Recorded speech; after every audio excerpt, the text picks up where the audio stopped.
Olá, seja bem-vindo ao programa TVI News, mais uma edição aqui que está no ar. Você acompanha pelo canal 24.2 da sua TV a cabo, está aparecendo aí na sua tela.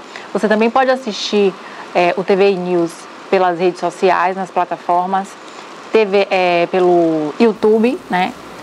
TVI Oficial, também pode assistir pelo Facebook, tá aí o endereço eletrônico aparecendo na sua tela, youtube.com/TVI Oficial pelo YouTube, também pelo Facebook, pode interagir com a gente pelo chat fazendo perguntas, né?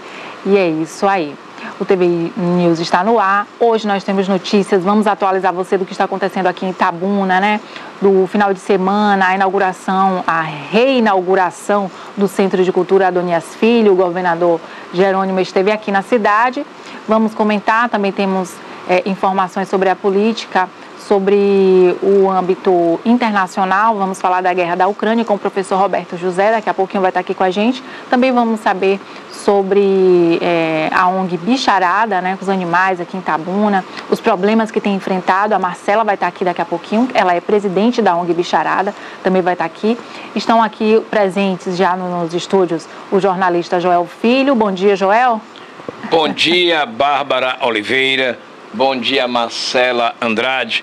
Bom dia, Maria Antonieta Mota, popular Toné, nossa companheira de grandes batalhas jornalísticas. E bom dia, telespectador. Estamos aqui. Toné, bom dia. Bom dia, Bárbara. Bom dia, Joel. Bom dia, Marcela. Bom dia a todos. É isso aí. Então vamos começar hoje o programa com a previsão do tempo das principais cidades da região. Você acompanha agora.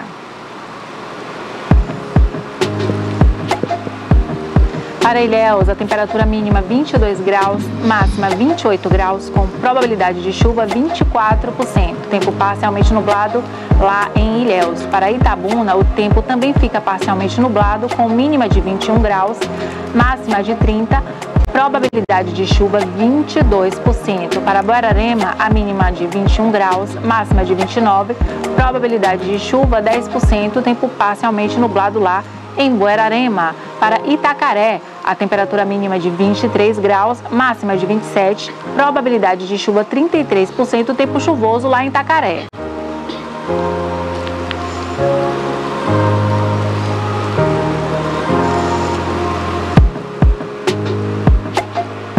Para Itajuípe, a temperatura mínima de 21 graus, máxima de 30, probabilidade de chuva 24%, tempo parcialmente nublado. Para Ibicaraí, a mínima fica em 20 graus, máxima 31, probabilidade de chuva 10%, tempo parcialmente nublado por lá. Para Canavieiras, uma temperatura mínima de 22 graus, máxima de 28, com probabilidade de chuva 22%, tempo parcialmente ensolarado.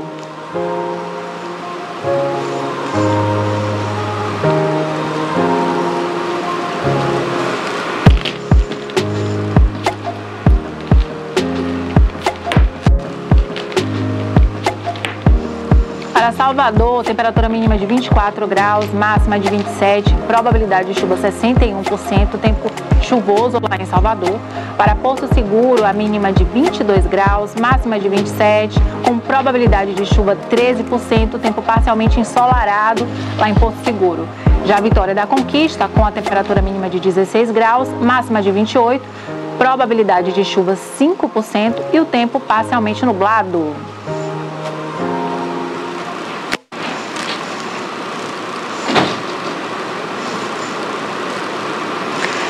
Isso aí, você acompanhou agora a previsão do tempo para as principais cidades da região. Você já se programar aí nessa segunda-feira, início de semana, se você vai levar o seu guarda-chuva ou não. Em Piauí, uma mulher foi atropelada por um carro na calçada, na rua Edivaldo Barbosa, bairro Santa Rita.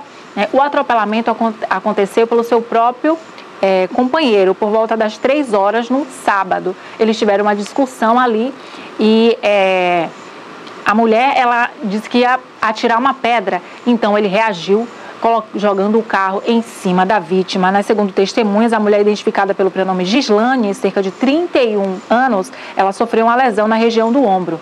E o homem, conhecido como Ailton, ele fugiu do local, né? E não tivemos informações sobre o estado de saúde aí da mulher que foi atropelada. Ela foi socorrida pelo SAMU e encaminhada para o Hospital Geral de Ipiaú.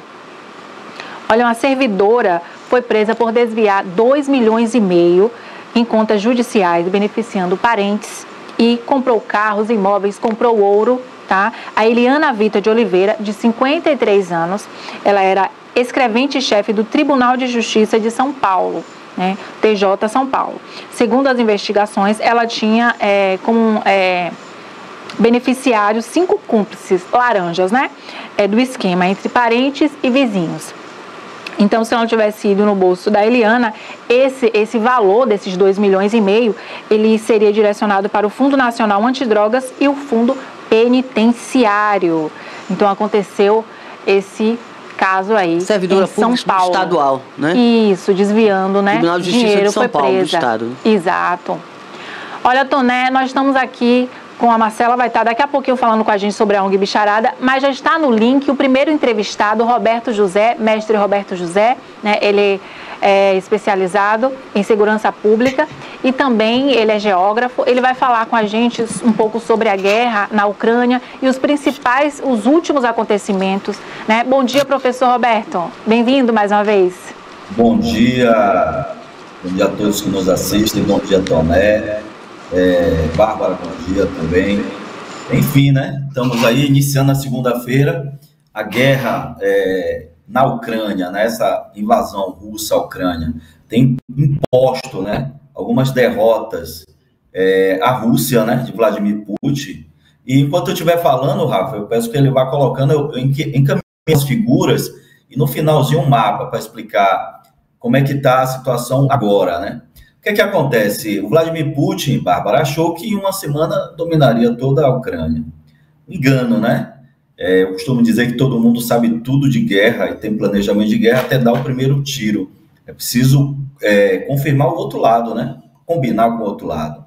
E a Rússia e a Ucrânia têm feito, Bárbara, uma contraofensiva, primeiro uma resistência e agora uma contraofensiva grande. Essa imagem é interessante. Ela foi um campo de aviação no extremo oeste, né, que fica próximo, inclusive, da Ucrânia, extremo oeste russo, e em que um drone atingiu algumas aeronaves russas. Um drone. E o que é que a gente tem visto, Bárbara? Pode passar algumas figuras. Eu peguei, inclusive, agora de manhã, do Instagram pessoal do Zelensky. Olha o Zelensky aí. E algumas centenas de drones. Esses são todos drones de ataques. Claro, a gente tem alguns tipos de drone. Drone de reconhecimento, que é esse civil que a gente usa no dia a dia, e drones de ataques. Esses drones podem ser aéreos ou drones navegáveis, né? Que coloca, recentemente, tem 15 dias, uma grande embarcação russa foi atingida, olha aí, um militar, né? Colocando um drone de reconhecimento. Esse é para fazer reconhecimento em solo. Essas imagens estão no Instagram do Zelensky, né? Eu fui lá, coletei e dá, inclusive, o crédito ao Zelensky, né? Certamente os seus fotógrafos. Então, assim, essa guerra, ela tem essa perspectiva de um equipamento barato como esse que o soldado lança, né? Que a gente chama de drone de asa fixa. Ele é um drone de ataque. Alguns drones conseguem sobrevoar 27 horas, né? O drone turco mesmo, ele tem uma capacidade de 27 horas de voo e ele tem uma assertividade perfeita, né? Então, tanto a Rússia está utilizando o drone, daí a Rússia vem tendo uma preparação para fazer esses enfrentamentos. Por exemplo, alguns tanques russos têm um artefato na parte superior exatamente para que o drone, ao explodir, ele não exploda diretamente sobre a proteção dos seus veículos e que exploda um pouco acima para reduzir danos, para evitar que seus soldados morram, né? Então, assim, o que é que a gente tem percebido nesses últimos dias? Ataques maciços com drones. A Rússia encaminha drones, inclusive para Kiev, né? Embora a guerra esteja centrada ali na parte sudeste e na parte sul da Ucrânia, inclusive com a Ucrânia, Bárbara, fazendo contraofensivas muito grandes. Moscou nunca havia sido antes, né, da Segunda Guerra Mundial atacada como vem sendo agora, né? Em razão, sim, a Ucrânia impondo à Rússia algumas derrotas, né, para que o povo russo perceba que não é uma simples operação militar, mas que a Rússia declarou guerra ao invadir um país, né? Note-se que a Ucrânia é o segundo maior país da Europa, só perde em extensão para a própria Rússia. E os países da OTAN, eles vêm ajudando a Ucrânia exatamente para que a Ucrânia figure como fazendo uma barreira ali, né? Olha, esse mapa é interessante. O que é que a gente tem hoje, Bárbara? Ataques estruturantes russo nas estruturas aí ao sul, muito próximo a Crimeia, no Mar de Azov e no Mar Negro, das estruturas de exportação de grãos, né? Essa estrutura de exportação de grãos vem sido atacada de forma muito maciça. Por outro lado, a Ucrânia vem atacando algumas áreas da Crimeia, principalmente a ponte que liga a Crimeia ao continente, a área russa, vem sendo atacada exatamente para evitar que suprimentos de guerra cheguem nessa área. Em contrapartida, alguns navios, segundo informações da inteligência militar, alguns navios russos já sofreram uma série de 12 ataques nos últimos meses. Na Rússia, em território russo, a gente tem mais de 160 ataques, inclusive alguns ataques contra o Kremlin, né, que é o prédio administrativo da República Russa, né, onde o Vladimir Putin fica. E a novidade é que hoje o presidente da Turquia ele vai visitar o Vladimir Putin para restabelecer o acordo de grãos, né, de exportação de grãos. Como nós sabemos, a Ucrânia, tanto a Ucrânia quanto a Rússia, são grandes produtores de grãos.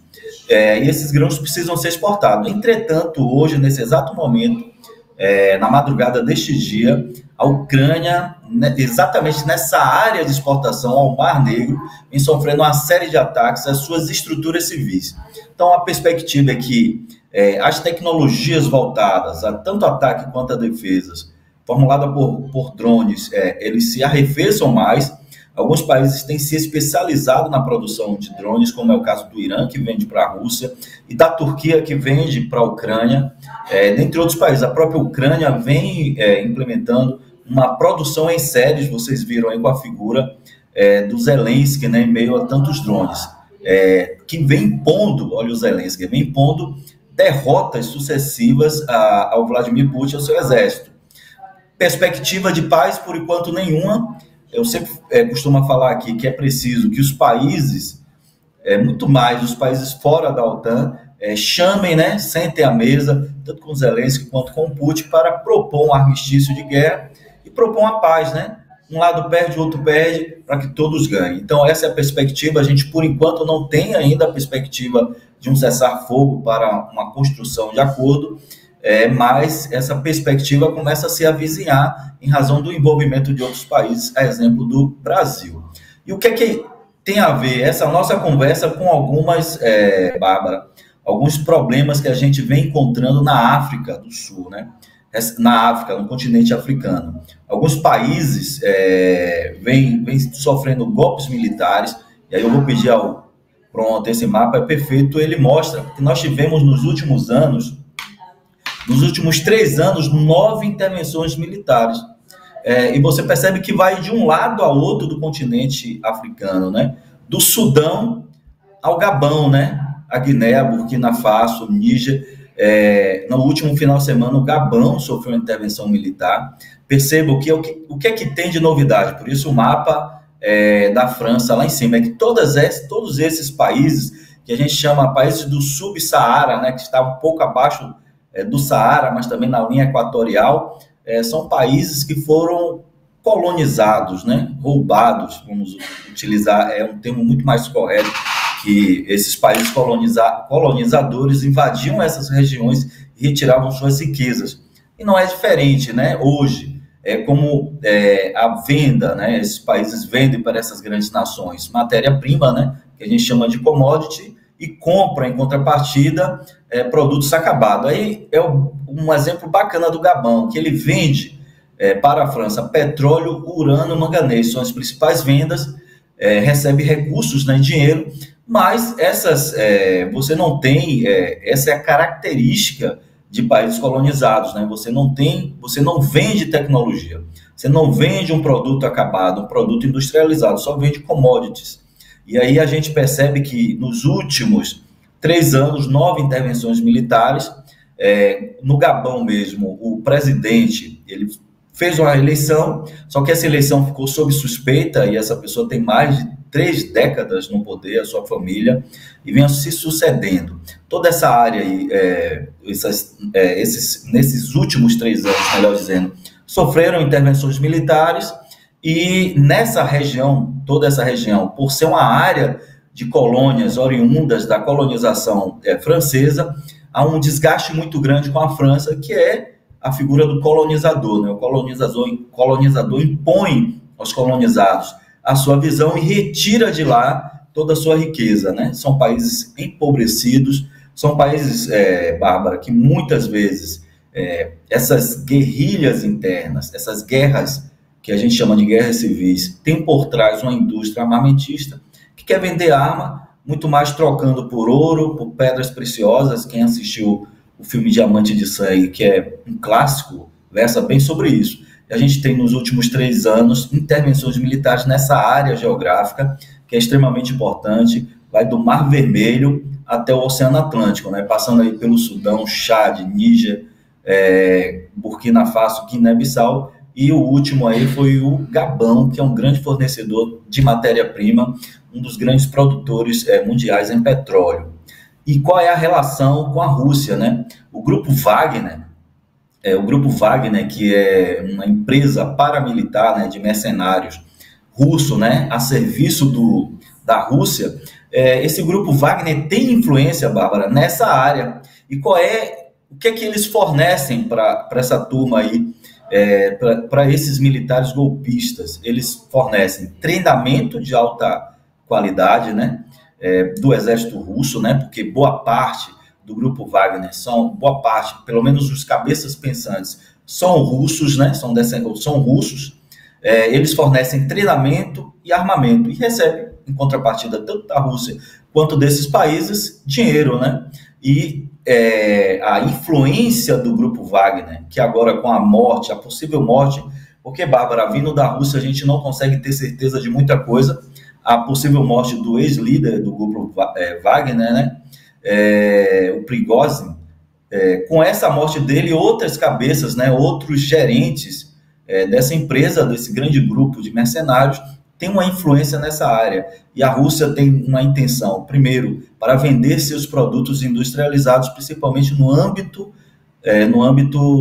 de produtos militares, como tanques, aviação, metralhadoras, né, aquela metralhadora muito conhecida, que é uma metralhadora utilizada na Segunda Guerra Mundial, utilizou-se muito eficazmente, de origem russa. Então, tem uma influência, né, do Grupo Wagner nesse contexto e, por tabela, a influência do Vladimir Putin, tanto para vender produtos industrializados, como para, embora a Rússia tenha muita matéria-prima, é um dos grandes exportadores, mas também tem interesse em algumas matérias-primas, mas muito mais especificamente em vender produtos industrializados de origem ou de aspecto militar. Agora, com relação à guerra da Ucrânia, a Ucrânia tem feito esses ataques, você mostrou as imagens dos drones, são muitos drones, e ali o presidente ali mostrando as imagens, né, e a gente fica assim, é um modelo de drone diferente desse drone que a gente vê aqui, urbano, geralmente ele é um drone maior. Agora, assim, já que a Ucrânia está atacando, no caso ela está contra-atacando, ela está triunfando nessa guerra contra a Rússia, ou a Rússia ela permanece com vantagem com relação a essa guerra? Paz, a gente já sabe que você disse que está um pouco distante essa realidade. Bárbara, eu costumo dizer que não é um ataque da Ucrânia. A Ucrânia está se defendendo, porque está no território dela. Inclusive a Crimeia, que foi anexada em 2014 de forma criminosa pelo Vladimir Putin, é um território da Ucrânia. E aí você perceba qual é a relação do Grupo Wagner exatamente na Crimeia, né? A Crimeia, o Grupo Wagner, antes de 2014, né, da declaração de anexação pela Rússia, eles trabalharam ali, inclusive fazendo enfrentamento ao governo ucraniano, tanto na Crimeia quanto ali no leste, né, em Luhansk, na região ali, na grande região de Luhansk, que é a leste da Ucrânia. Então, assim, há influência desses grupos paramilitares, porque tem coisas que grupos paramilitares podem fazer que um exército oficializado de um país não pode. E por isso o Vladimir Putin utilizou o grupo Wagner, vem utilizando, inclusive, como vocês viram aí no mapa, na influência de toda aquela área subsaariana, né, da África subsaariana, todos aqueles países. A tecnologia por drones, e aí eu também costumo dizer que é uma contraofensiva, não é um ataque. A contraofensiva, no sentido de expulsar essas tropas invasoras, principalmente ali na área de influência do Mar de Azov e do Mar Negro, naquela área ali que você tem ao sul a Crimeia, mas pela primeira vez na história, após a Segunda Guerra Mundial, Moscou vem sofrendo ataques, né? E o território russo vem sofrendo esses contra-ataques, melhor dizendo, que é imposto necessariamente pela tecnologia do drone, que é uma tecnologia barata. Esses drones marítimos, por exemplo, ele tem aéreo, mas também tem o drone marítimo. Ele consegue impor derrotas a grandes embarcações com tecnologias pesadas, mas um drone de $150 mil, por exemplo, que pode carregar consigo ali uma carga muito grande de explosivo e afundar navios. Segundo informações, ataques com esse tipo de drone, o drone marítimo, foram cerca de 12 ataques e 90% bem-sucedidos. Os ataques com drones aéreos também são bem-sucedidos porque ele tem uma alta taxa de assertividade, né? Ele tanto pode ser orientado ele é orientado necessariamente, Bárbara, por um sistema de posicionamento geográfico via satélite, mas uma pessoa ao solo pode fazer a orientação com uma espécie de laser, né? Aponta o laser e ele vai exatamente onde o laser está apontando. Então, a Ucrânia vem resistindo. O grande perdedor ainda dessa guerra é a Rússia, né? Porque o Vladimir Putin se propôs a invadir a Ucrânia, achou que em pouco mais de uma semana dominaria, mas a Ucrânia fez uma contraofensiva muito grande. O Zelensky é figura importante nisso, porque o Zelensky, para quem não sabe, ele era um ator e fazia parte de comédia, né? Ele era um humorista.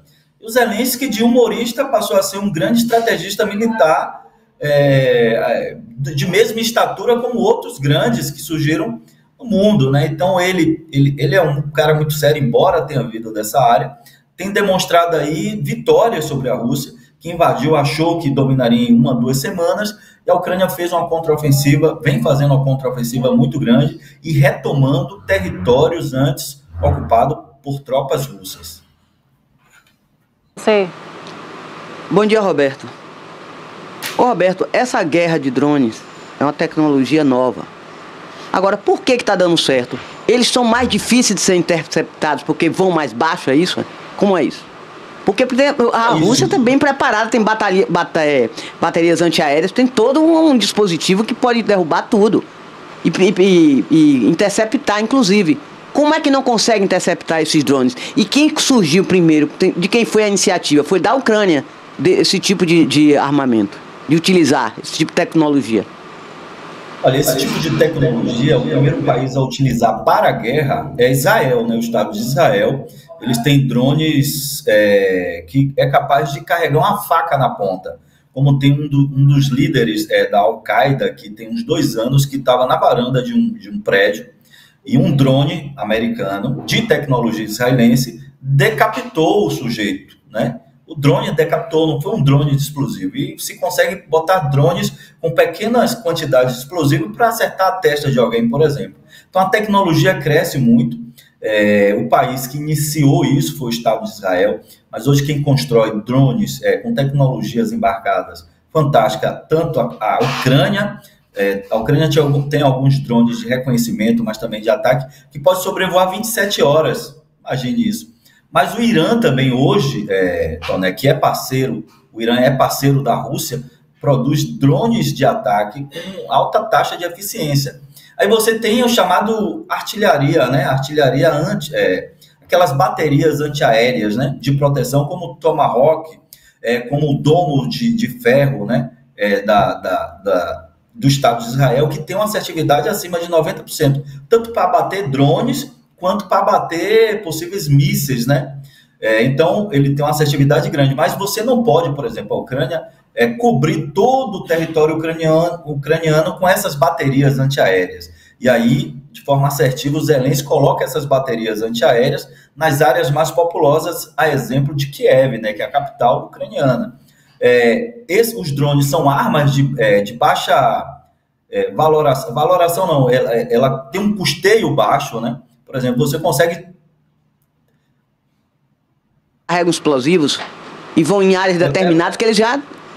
Sim, eles conseguem, né, detectar onde estão as áreas que eles vão atacar. São mísseis. Não é isso? Exatamente.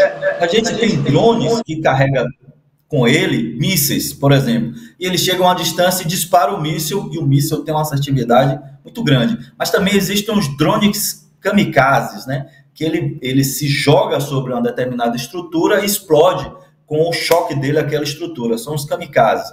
Ora, a Rússia, ela vem agora fazendo uma contraofensiva para se proteger desses drones, principalmente com um sistema de vigilância muito mais aprimorado, mas também para defender suas estruturas. Alguns drones, inclusive de uso inicialmente civil, eles carregavam uma granada em cima, sobrevoava um tanque e soltava aquela granada, e ela batia na estrutura do tanque e destruía. Você pode perceber hoje alguns tanques russos com a estrutura metálica acima, uma estrutura de tela acima da estrutura do tanque, exatamente para que essa granada exploda, sei lá, 50 centímetros acima e não imponha uma lesão muito grande àquela embarcação ou aquele tanque de guerra. Esse que está passando aí é um drone de asa fixa, a gente chama de drone kamikaze. Agora, alguns drones de asa fixa, como o drone turco, que ele tem capacidade de sobrevoar 27 horas, ele consegue carregar nele alguns mísseis. E ele ativa 2, 3, 4, 6 mísseis, são a capacidade. Ele pode ativar seu sistema e aquele míssil ir direto. No caso desse drone que o soldado está utilizando, é um drone kamikaze. Ele explode ao drone tocar na área alvo, né? Então, assim, você tem aí um baixo custo na produção desses drones. Inclusive, o que é que tem de teoria? Que a guerra na Ucrânia, a Ucrânia está recebendo, Toné, recursos de diversas partes do mundo, de cidadãos comuns que pode fazer uma transferência bancária ou encaminhar equipamentos, né? Então, você chega lá no site, entra lá no site, inclusive tem tradução para o inglês e para o espanhol também. Você entra lá no site ucraniano, do governo ucraniano, e tem a parte lá de doação. Então, a população civil do mundo inteiro pode ir doando dinheiro para que a Ucrânia consiga produzir, comprar equipamentos no mundo, além do que ela vem recebendo em termos de doação.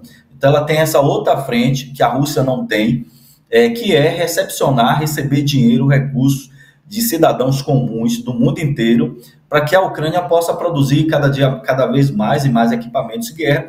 E é o caso do drone, que é um equipamento de baixo custo, de alta eficiência. Eu vi recentemente que retornou às aulas para algumas escolas que ainda resistiram. E escolas que têm abrigo antibomba, né, ali subterrâneo. Tem a escola em cima e embaixo tem aquele que as crianças podem se esconder. E a mãe, né, relatava que mesmo assim é um risco, né, para essas crianças, porque não se sabe quantos anos vai durar ainda essa guerra. E eles esse tempo todo estavam sem aula, né, retomaram as aulas. E o presidente da Rússia, o Vladimir Putin, ele também acompanha essa reportagem. Me preocupa se ele não sabe, né? Porque eles fazem uns ataques estratégicos. Infelizmente, atingem até as crianças, né, professor? É isso. O que é que a gente tem percebido, Bárbara? Nos ataques russos, por exemplo, a Kiev, que é a capital, ou algumas áreas importantes e urbanizadas, e com densidade urbana da Ucrânia. Primeiro que a Rússia está esgotando o seu estoque de armas menos atualizadas, menos modernas. E essas armas antigas, esses mísseis antigos, ele tem uma taxa de assertividade, né, muito baixa, diferentemente dessas armas mais modernas. Então, ele está esgotando todo o seu estoque. E aí, quando ele mira acertar em uma área possivelmente de uso militar, acaba, por contrapartida, acertando áreas de uso civil, como escolas, hospitais, segundo informações. É óbvio que, às vezes, se coloca ao lado dessa área um espaço de suprimento, por exemplo, de defesa militar. Então, essas escolas, na Europa, de uma forma geral, que é um continente que foi sacudido por duas grandes guerras mundiais, via de regra, essas áreas de convivência, tanto escolas como hospitais, têm abrigo subterrâneo, exatamente para proteger as pessoas de um eventual ataque aéreo. E quando surge um ataque aéreo, quando um drone desse cruza a área de proteção, as sirenes tocam e as pessoas descem para essa área subterrânea, exatamente para se proteger de uma eventual explosão. Agora, a gente sabe, né, os números ainda não são claros da quantidade de civis mortos, nem da quantidade de militares mortos. O mundo só vai saber disso após aí um cessar-fogo e um armistício, né, um acordo de armistício entre essas duas grandes nações. Fora isso, esperar, né, a perspectiva de um acordo de paz, ela começa a se avizinhar em razão do envolvimento dessas outras nações, a exemplo do Brasil, que vem fazendo essa interlocução. Ele não vai nem de um lado nem de outro, mas que vem propondo a paz. Então, sentar à mesa, né? É importante sentar à mesa os dois grandes líderes, um lado perde, o outro perde, para que todos ganhem nesse contexto da guerra. Pode ir, vai lá, João. Roberto, bom dia. Você falou aí, na verdade, nessa guerra, a produção de grãos, segundo você mesmo relatou, está reduzida tanto na Ucrânia quanto na Rússia. Eu gostaria de saber de você se você tem informações sobre as consequências dessa redução de grãos aqui no Brasil. Ela atinge o Brasil e qual o tamanho desse prejuízo? É um fato, né, Joel? Primeiro, satisfação falar com você. Eu não vi no início, por isso que eu não cumprimentei. Mas Joel é uma figura, um dos grandes repórteres aqui no nosso sul da Bahia, um baluarte, junto aí com o Toné, com essa galera toda, com Bárbara. Veja bem, o que acontece? Primeiro que, em razão da guerra, a Ucrânia paralisou boa parte da sua produção de grãos, isso é verdade. E o que acontece? Essas estruturas exportadoras de grãos ali do Mar de Azov e do Mar Negro, essas estruturas foram paralisadas em alguns momentos. E agora está paralisada em razão dos ataques massivos da Rússia a essas estruturas civis, que a gente chama de estrutura civil de exportação de grãos. O presidente da Turquia, hoje, nesta segunda-feira, dia 4 de agosto, deve se encontrar lá com Vladimir Putin para reativar um acordo de grãos, para que esses grãos possam ser exportados. E a gente viu, Joel, no início da guerra, logo após as invasões, que essa área toda foi paralisada de exportações, a gente viu qual a principal consequência: inflação de alimentos no mundo inteiro. Porque são duas grandes nações, como você falou, são duas grandes exportadoras de grãos. Só grãos a Rússia exporta, só grãos a Ucrânia exporta? Não, ela também exporta defensivos agrícolas, né? Os diversos tipos de produtos agrícolas para que você precisa, por exemplo, uma grande fazenda no oeste da Bahia para produzir soja, ela não só precisa da soja, né, dos grãos de soja para semear, aí você precisa de toda uma estrutura de defensivos para utilizar naquela fazenda. E tanto a Rússia quanto a Ucrânia são grandes exportadores.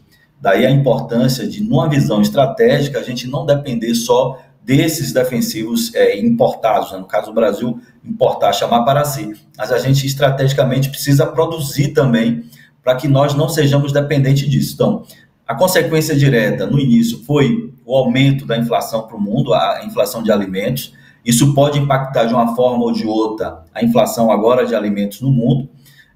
Por outro lado, o Brasil se aproveita por ser o maior exportador, um dos maiores exportadores de grãos também, mas grande exportador, por exemplo, de açúcar. Hoje o Brasil é líder em exportação de soja, carne bovina, por exemplo. Então, um país exportador como o nosso, a gente acaba ganhando nisso porque dois grandes exportadores estão guerreando, estão brigando entre si. É óbvio que a gente sempre tem que fazer a ressalva que a Ucrânia foi invadida. A Ucrânia vem se defendendo, o invasor é o Vladimir Putin. Mas em razão dessa guerra, o Brasil aumentou suas exportações de produtos agrícolas. Isso aí para o Brasil e para outros grandes exportadores mundiais, como os Estados Unidos, isso passa a ter uma vantagem sobre isso que a guerra traz. Por outro lado, ano passado essa guerra também acabou impondo às commodities, né, principalmente ao petróleo, uma alta muito grande, tanto que o petróleo passou da casa dos $100 o barril do tipo Brent, que é um barril de petróleo referência mundial.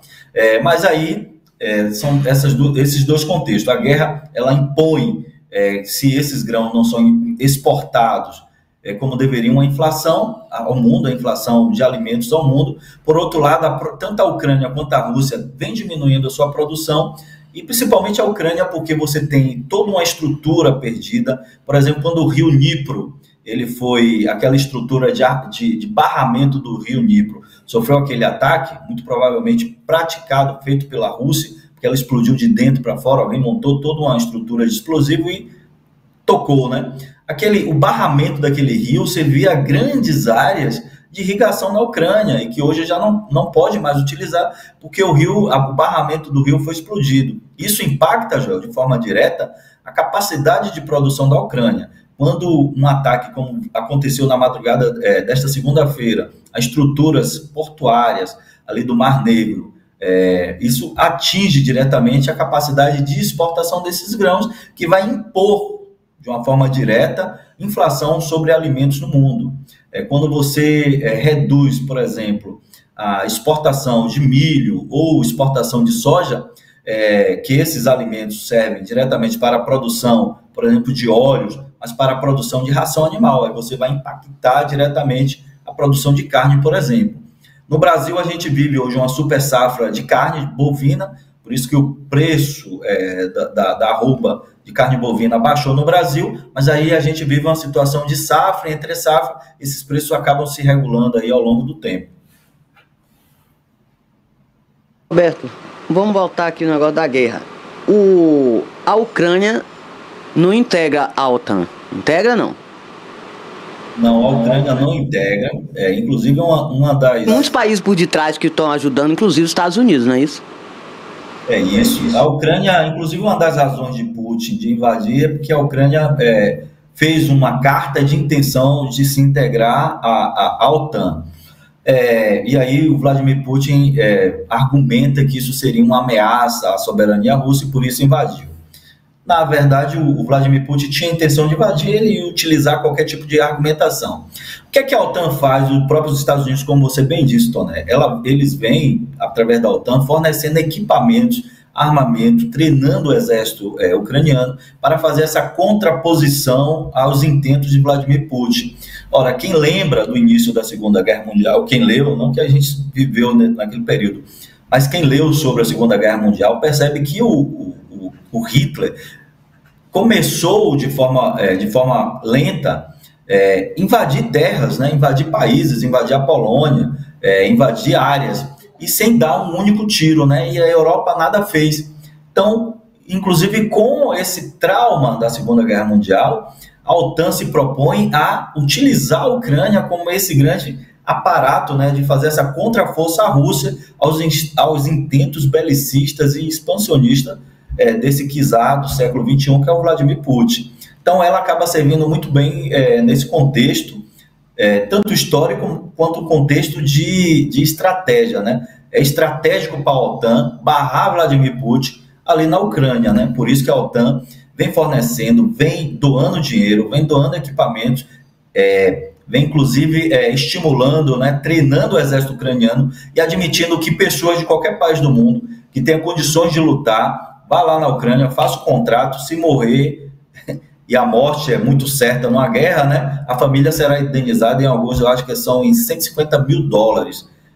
Inclusive tem 2 brasileiros que morreram recentemente, um é médico, o outro era engenheiro civil, que estavam lutando na Ucrânia, e a família deles aqui no Brasil terão direito à indenização do Estado ucraniano. É óbvio que para a família ter acesso a esse recurso, é preciso contratar um advogado lá na Ucrânia. A Rússia pensou que a guerra fosse durar uma semana, um mês, tem mais de um ano. Agora, não entendi. Se a Ucrânia é bem menor do que a Rússia, frente ao exército russo, a Ucrânia é pequenininha. Como é que a Rússia, então, precisa de paramilitares para lutar, para enfrentar a Ucrânia? Aí não dá para entender. Primeiro que a Rússia é o maior país do mundo em território, mas a sua população não é tão grande. A Rússia não tem 200 milhões de habitantes. E no último censo, a Rússia vem perdendo habitantes, né? Você tem o crescimento vegetativo russo. O que é crescimento vegetativo? É o número entre quem nasce e quem morre. O número de quem nasce é menor do que quem morre. Então, o crescimento vegetativo russo é negativo. Morre mais gente do que nasce gente. E com o episódio da guerra, os casais que queriam ter filho, ampliar a sua prole, né, acabam repensando, dizendo, opa, vou segurar aqui a proposta de ter mais um filho, porque a gente vive uma situação incerta, tanto no âmbito econômico, quanto no âmbito da guerra em si. Então, a Rússia, em razão disso, precisa contratar mercenários, retirar alguns das cadeias, como o grupo paramilitar mercenário Wagner fez muito bem, através da gestão do Prigozhin, ou Prigozhin, como alguns queiram. Ele fez uma espécie de seleção nos presídios. Essas pessoas contratadas tinham algumas vantagens financeiras, inclusive perdão sobre os crimes cometidos, mas esse exército paramilitar de mercenários pode ser contratado em qualquer lugar do mundo, né? Inclusive as pessoas vão para lá. No caso russo, esses paramilitares estrangeiros entram via empresa de Wagner, que a gente pode chamar assim, que é uma empresa. No caso da Ucrânia, você tem que ir lá, tem que estar com todas as condições físicas e mentais, faz uma série de baterias de exame para se habilitar a entrar no exército ucraniano como estrangeiro. Em caso de morte, a família passa a ter direito à indenização, salvo engano, de $150 mil. Tenho. Roberto, o presidente da Rússia, Vladimir Putin, passou nos últimos tempos a recrutar jovens que ainda não atingiram a maioridade para ingressarem no exército russo. No meu entendimento, pelo menos, eu acho que isso é o reconhecimento de uma fragilidade, de um enfraquecimento das forças russas diante das forças ucranianas. É isso mesmo? Você pensa assim também ou não?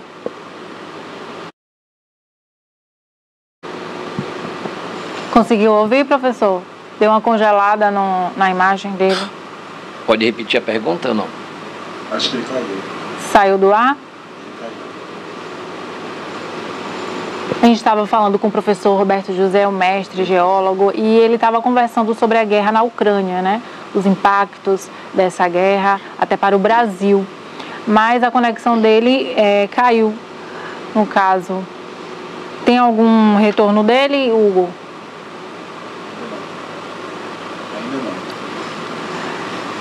Então, Joel, você estava perguntando para ele com relação ao recrutamento de jovens russos que ainda não atingiram a maioridade. Isso eu quero saber do Roberto, se isso é um reconhecimento por parte dos russos do enfraquecimento militar russo diante da Ucrânia.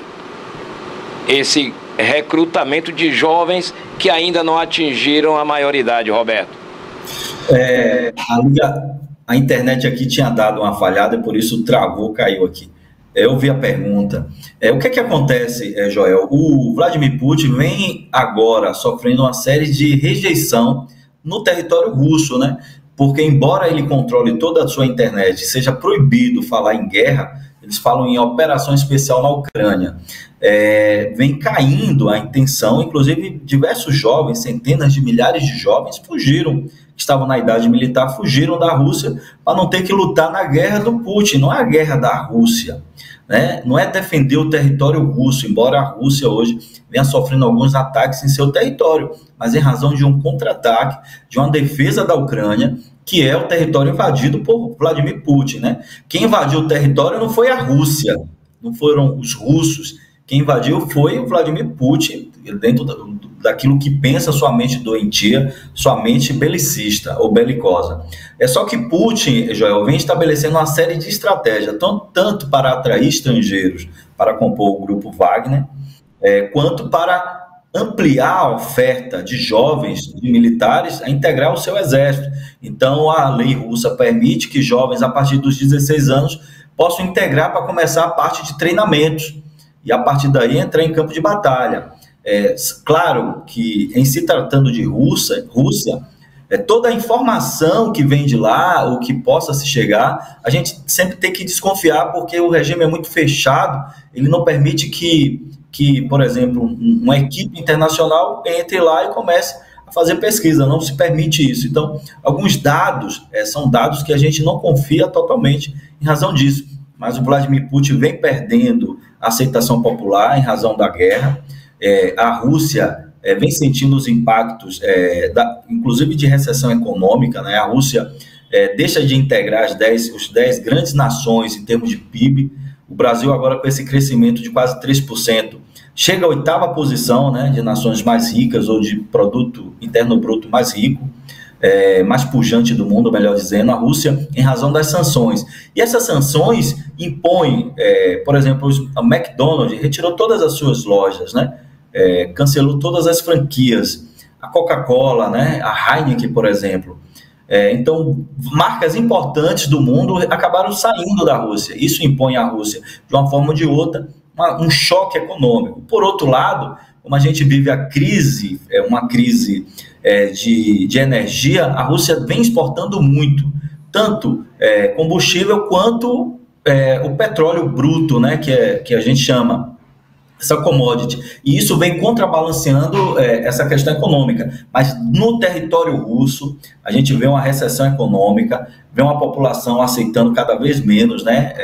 O índice de aceitação de Vladimir Putin vem caindo dia a dia, e isso, Joel, de uma forma ou de outra, reflete-se indiretamente na perspectiva de você ter ou não novos alistamentos. Pelo contrário, jovens em idade militar vêm fugindo do país para não ter que lutar uma guerra de Putin. Lembrando, essa não é uma guerra do povo russo, né? E como não é uma guerra para proteger a nação, as pessoas pensam logo, por que eu vou lutar a guerra do Vladimir Putin? Eu lutaria a guerra do povo russo, eu defenderia a Rússia de uma invasão. Mas não é o caso, né? A Rússia é o Estado invasor, eu nem diria a Rússia, é o seu presidente, o Vladimir Putin. Obrigada, professor Roberto, pela participação de hoje. Pode deixar o seu comentário final aí para a gente encerrar sua participação. Só agradecer. Bom, eu aqui agradeço a oportunidade de estar aqui com vocês, né, com essa equipe aí, esse grupo, né, com você, com o Joel, com a Toné, que são baluartes aqui da nossa região. E vou acompanhar a entrevista da Marcela, né? A Marcela é uma ativista das causas sociais, luta aí pelo direito dos animais, né?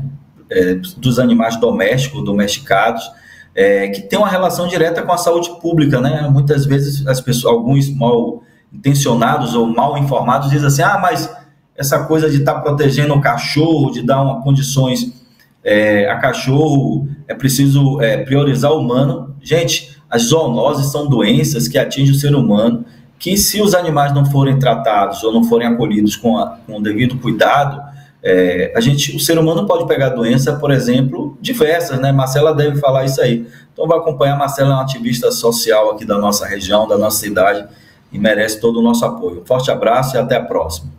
Até, professor. Muito obrigada.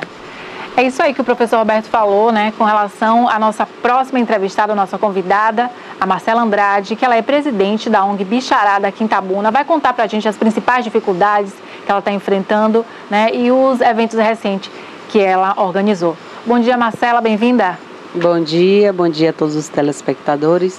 Obrigada mais uma vez pela participação. Agradecer o carinho, né, de Roberto. Falou um pouquinho aí, muito bem, por sinal. Realmente essa é a nossa realidade, né? Marcela, você é defensora dos animais domésticos, né, aqui em Itabuna. Me fala quanto tempo, vamos começar um pouquinho com o histórico, me fala quanto tempo tem a ONG Bicharada, como é que você teve essa ideia? A ONG ela surgiu há 7 anos, devido a um grupo de amigos, né, que gosta muito de animais, via a necessidade desses animais serem resgatados e com o intuito de salvar vidas, né? Esse é o principal objetivo do projeto. Animais em estado de vulnerabilidade, animais que estão nas ruas e que precisam de acolhimento. Então, a gente começou de uma forma muito pequenininha, levando esses animais para as nossas casas. A gente não tinha nenhuma perspectiva, né, que a ONG chegasse na demanda que nós temos hoje. Realmente era algo pessoal, né? Era um grupo pequeno, levava os animais para casa, ali a gente conseguia adoção entre os amigos mesmo, entre a família, mas infelizmente a demanda do nosso município cresceu muito e aí vem surgindo a necessidade de ter um espaço maior, de ter um grupo maior, né? Não só a bicharada, como as outras instituições também que temos aqui no nosso município. Marcela, você fala dessa demanda, muitos animais estão se reproduzindo, não tem esse controle, né? Exato. E o professor Roberto também falou das doenças que pode proliferar, né? O ser humano corre esse risco, né? Sim. Conta pra gente da sua experiência, como é que está a mortalidade dos animais, você tem conseguido recuperar a vida desses animais? Então, o controle populacional desses animais, ele é de obrigação do município, né? Precisa ter o controle realmente de natalidade. Porque sem esse controle, nenhuma instituição consegue dar conta. Dá conta. A prefeitura, desculpa interromper, por exemplo, desenvolve algum projeto de castração de animais? No momento, não. No momento, o Centro de Controle de Zoonose está sendo agora reformado. Que cabe ao Centro de Controle de Zoonose, sim. que está desativado. Sim, que está... Ele fazia isso regularmente? Na Quando verdade, funcionava? a gente já tem um tempo que não tinha esse serviço oferecido à população. Né? Já tem aí quase 2 anos que não é realizado castração em nosso município, dessa gestão. A anterior também só realizou no primeiro ano. Então, a gente pode somar aí mais de 4 anos, né, 5 anos, sem realizar esse serviço. Então, imagine quantos animais... Tem veterinários no município? Tem veterinários, mas não tinha estrutura para realizar esse serviço, que é o centro cirúrgico, né, um local adequado, material, então precisa ser feita licitação, né, para poder adquirir, né, esses medicamentos que são necessários para realizar essas cirurgias. Então, como os zoonoses estavam no estado realmente decadente, né, agora nós temos a expectativa que esse serviço volte a ser realizado pelo município após a reforma do Centro de Controle de Zoonoses. Essa é a nossa expectativa. Marcela, pode continuar a sua resposta a respeito da minha pergunta em torno da mortalidade dos animais, né, e do controle? Sim. Por conta da quantidade de animais abandonados, pela falta de castração em nosso município, também cresceu muito o índice de atropelamento de animais. Né? Então, fizemos, inclusive, recentemente uma parada, uma blitz educativa, né, no centro da cidade, em parceria com o CETRAN, né, distribuindo panfletos, tentando educar a população, né, para que freie para os animais no trânsito. Porque como cresce o número desses animais, muitos saem dos bairros, das periferias, acabam transitando em locais, né, de acesso rápido, de avenidas, do centro da cidade, e o índice de atropelamento tem sido muito alto. Em um final de semana, apenas 8 cães foram atropelados. Praticamente só um se salvou. A maioria deles vieram a óbito. Esse final de semana nós já temos 3 atropelados. Então, Ô Marcela, você falou aí da morte de animais por atropelamento, que é coisa muito séria. Até porque esses animais, depois de mortos, são jogados no lixões, dentro do rio até, né, em canais e tal. Você não defende, não já é hora de Itabuna ter um cemitério de animais? É necessário. Alguma cidade já tem ou não? Você tem conhecimento? Aqui, na verdade, tem um local, mas ele é particular. Né? Ele não é um local público. Então, as pessoas precisam pagar por esse serviço. É o Jardim da Saudade, né? Ali próximo na BR, né? Na rodovia. Então, ali as pessoas precisam pagar por isso. Em contrapartida, quando se morre um animal, ele é recolhido realmente pelo serviço público, né? O destino não é o apropriado, ou a própria população enterra em qualquer local, né? Enterra no baldio, jogam realmente no lixo. A gente vê constantemente cenas de animais sendo devorados aí pelos urubus na rua, né? Então não é realmente a forma adequada de se resolver isso. Quando eu vinha, Marcela, aqui para o trabalho na Avenida Juraci Magalhães, já tinha 2 animais, 2 cachorros na rua, no meio da rua. E ali os motoristas, né, com paciência para não atropelar. Porque eles são irracionais. Sim, com e não certeza. tem dono. Sim. Então é um risco, tanto para os animais quanto para o motorista que está ali trafegando. Porque às vezes pode colidir em um animal e gerar um acidente também. Com certeza. E assim, sabemos que esses animais estão circulando, né, de forma incorreta, pela questão do abandono, né, o principal motivo. Tem tutores também que não têm a devida responsabilidade de manter o animal dentro de casa. Aí que está a importância de uma campanha com os tutores, que pega para criar e não tem condição, não tem nenhuma responsabilidade. Porque você ter um pet, você tem que ter responsabilidade. Sim, sabemos que a causa animal ela é de responsabilidade e dever de todos, né? A gente não pode só cobrar do município quando a população também não faz a sua parte. Não colabora. Né? Precisa realmente colaborar, cumprir a lei, né? Vimos recentemente aí 2 casos de animais, agora o terceiro, né, de animais de grande porte atacando animais menores nas ruas. As pessoas não andam com o animal em focinheira, nesses animais precisam estar portando. Pitbull, que é uma raça mais, né? Portando focinheira, estando com a guia, deixar para trás esse hábito, né, de soltar o animal para que ele saia sozinho para fazer suas necessidades, dê o seu passeio sozinho e retorne para sua casa. Nesses passeios, muita coisa pode acontecer, né? O animal ele pode ser envenenado, ele pode atacar outro animal na rua,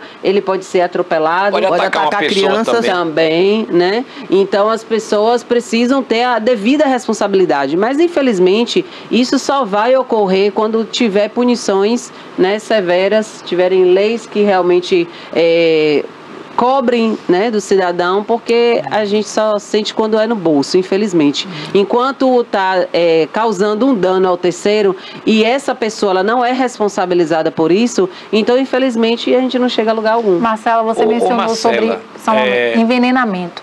Tem muitos cães, infelizmente, né, que as pessoas, às vezes um vizinho ou outra pessoa se incomoda e faz ali aquele famoso... Dá chumbinho. Tem um que dá chumbinho, tem outro que coloca vidro no alimento para poder o animal ingerir e sair ali cortando. Então é muita maldade. Sim. Existem leis para proteger esses animais? Existe. No caso, entraria na lei de maus tratos, né? Mas assim, precisa ter provas, o que é muitas vezes difícil, porque essas pessoas elas já agem realmente de forma para não serem descobertas, né? Então colocam o veneno numa comida no lixo, colocam o veneno em local estratégico. E aqui a gente tem alguns casos de locais específicos que isso acontece constantemente. E é o que eu acabei de falar em relação ao tutor que deixa o seu animal ter acesso à rua sozinho, né? Então assim, a pessoa cria gatos, mas ela não quer telar a casa, ela não quer telar para que o animal não tenha acesso à rua, então aquele gato sai, ele transita no telhado do vizinho, aí já incomoda o vizinho, o que não justifica, né, o envenenamento, não tem justificativa para maldade, né, mas ainda assim é da responsabilidade também do tutor. Então a falta de castração, o alto custo por esse serviço, as pessoas não têm recurso ou muitas vezes não querem pagar por esse serviço, né, na questão particular. Então como o município não oferece, esses animais vão procriando de forma que não tem um controle populacional. Exatamente. Então, assim, imagine que uma gata ela entra no cio a cada 3 meses. Então, a cada 3 meses ela está parindo 4, 5, 6 filhotes. Algumas estão amamentando e já estão prenhas novamente. Então, cadelas elas entram no cio a cada 6 meses. Então, esses animais vão procriando e chega um momento que o tutor ele não tem, às vezes, a condição financeira também de manter. Então, às vezes a pessoa ela tem condição de ter um animal em casa, 2 animais, a cadela entra no cio, pare 5, 6, 8 filhotes, a pessoa já não tem mais condição e aí acaba abandonando. Então, a raiz do problema é a falta de castração. Então, aí a gente começa realmente a iniciar um trabalho efetivo, né, do município, abrindo a oportunidade para que as famílias de baixa renda possam estar castrando seus animais. Isso é a raiz do problema, porque aí reduz essa população de animais. Exatamente. E reduz os problemas também. Exatamente. Quando a gente falou de envenenamento, lá na bicharada, qual o número de animais que vocês já chegaram a acolher e se vocês já receberam casos de envenenado e como é que vocês conseguiram reverter? Já passou mais de 3.000 animais pela ONG, né? Então, assim, o objetivo seria que nós não ficássemos com tantos animais, né? Mas, infelizmente, as adoções não são tão fáceis. Principalmente para aqueles animais de médio e grande porte, né? Animais, os vira-latas, né? Que realmente os animais sem raça definida, que as pessoas não têm tanta procura. Então, a gente tem uma probabilidade maior de adoções para os filhotes. Esses, muitas vezes, até 2 meses. Mas o animalzinho já adulto, ninguém quer, né? É difícil, né? Quando surge uma pessoa procurando um animal adulto para adotar, ainda assim tem a restrição que quer um animal de pequeno porte. Então, nós resgatamos no lixão quase 300 animais, né, com a desativação do lixão. Entre eles, 180 filhotes. A maioria dos filhotes nós conseguimos adoções. Mas os adultos não. Então, esses animais chegam na sede e ficam. Nós temos animais que estão com a gente há 7 anos, desde quando iniciamos o grupo. Então, isso dificulta o trabalho, porque o objetivo seria que esse animal fosse resgatado da rua, fosse para o abrigo, fosse tratado, cuidado e conseguisse uma família. E assim, abrir a vaga para outro animal. Mas como a gente não tem essa rotatividade, os animais chegam e ficam, então a gente acaba chegando num estado de permanentemente, aí é custo, né? Exatamente. Além dos adultos, os mais velhinhos, né? E Itabuna não já tinha condição de ter um hospital veterinário público? Sim. É necessário. É necessário, né? E urgente. Para atender a demanda que está muito alta. Exatamente. Joel, pode perguntar.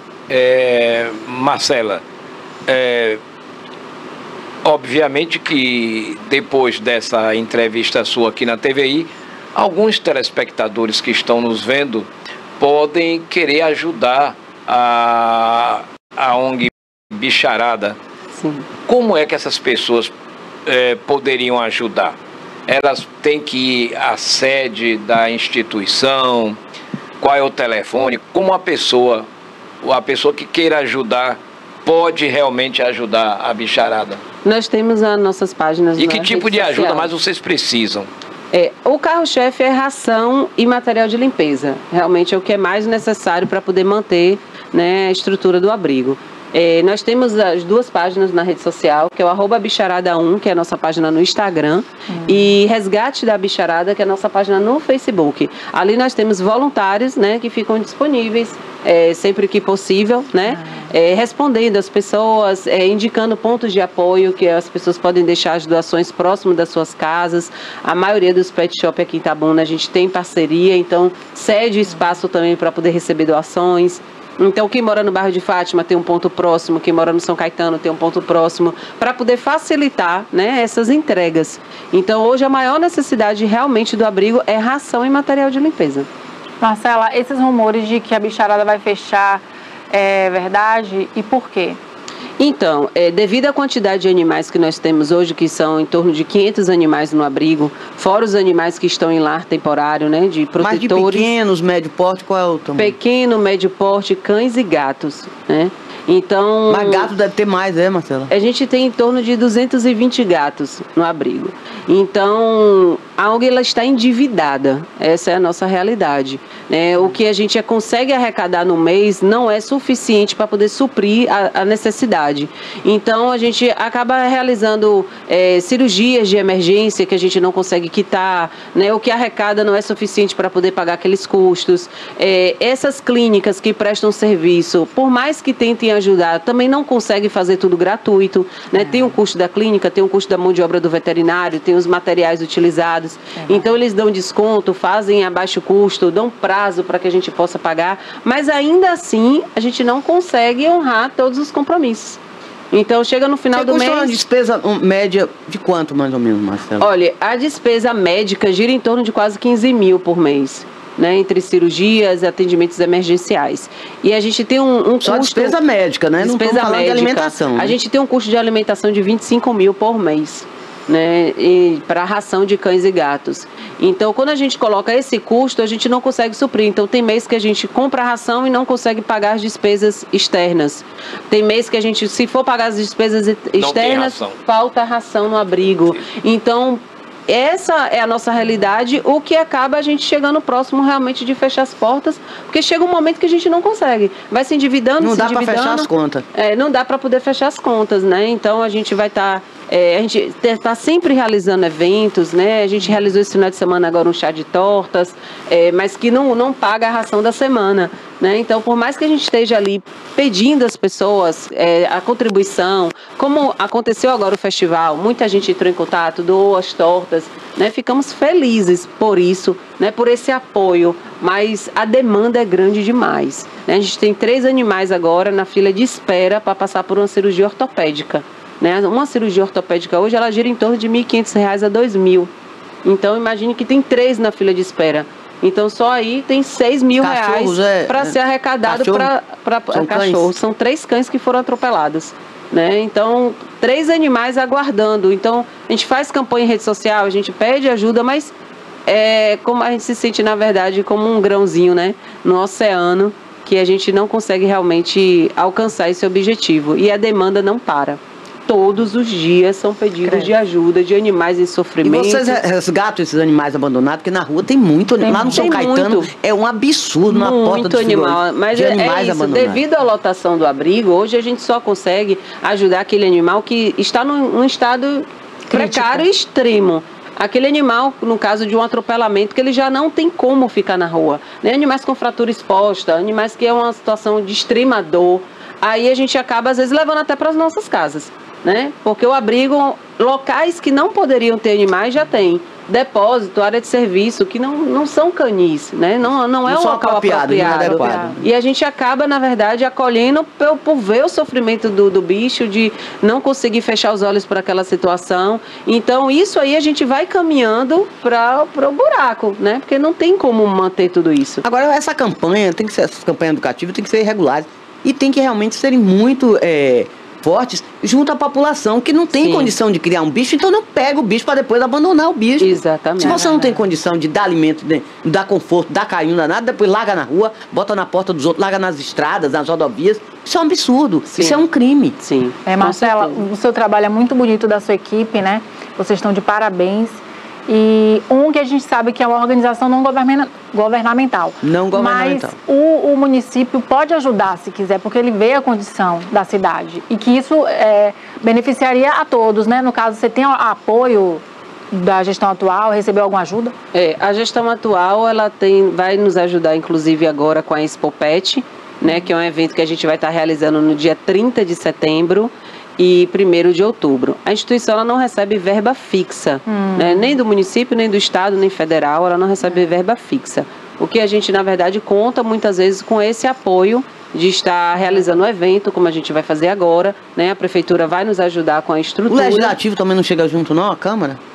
Não, alguns vereadores, no caso Erasmo, né, Diego Pitanga, sempre nos ajudam com a estrutura, quando a gente está realizando um evento, né, com material de limpeza, mas o abrigo ele necessitaria de uma renda fixa.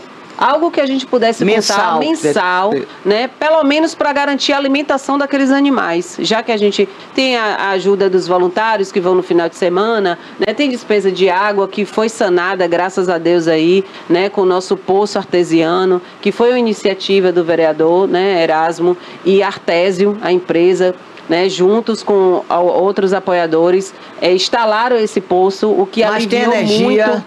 Aí já tem energia, aí já tem outras demandas né, não conseguem. Então, como a gente não tem uma renda fixa, a gente não sabe com o que contar com o dia de amanhã.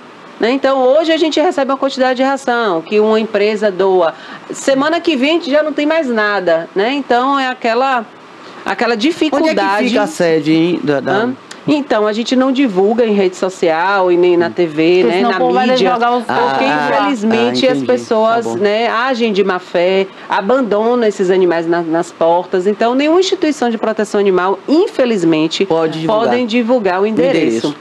Então, o nosso contato realmente com o público, com a sociedade, com as pessoas que querem ajudar, é através da rede social. E com as universidades também não pode ser feito trabalho, não? Porque a UESC tem um curso veterinário, né? Sim, tem sim. Então, não ajuda não apoia? A UESC, eles têm uma demanda grande em relação à agenda. Então, quando a gente tenta, muitas vezes, agendar alguma consulta, a gente tem que aguardar 30 dias, 60 dias. Então, como a gente trabalha com animais que são resgatados, né, em condição, às vezes, extrema, eles não têm tempo hábil para aguardar esse atendimento urgente, aí né? Não pode esperar. A maioria dos problemas relacionados à saúde dos animais, eu sou médica veterinária, né, atuo também de forma voluntária e cuido desses animais juntamente com o grupo. Mas casos graves, né, que esses animais dependem de cirurgia, precisam ser encaminhados para uma clínica porque a gente não tem todo o aparato, toda a estrutura, né, de uma clínica veterinária para dar esse suporte.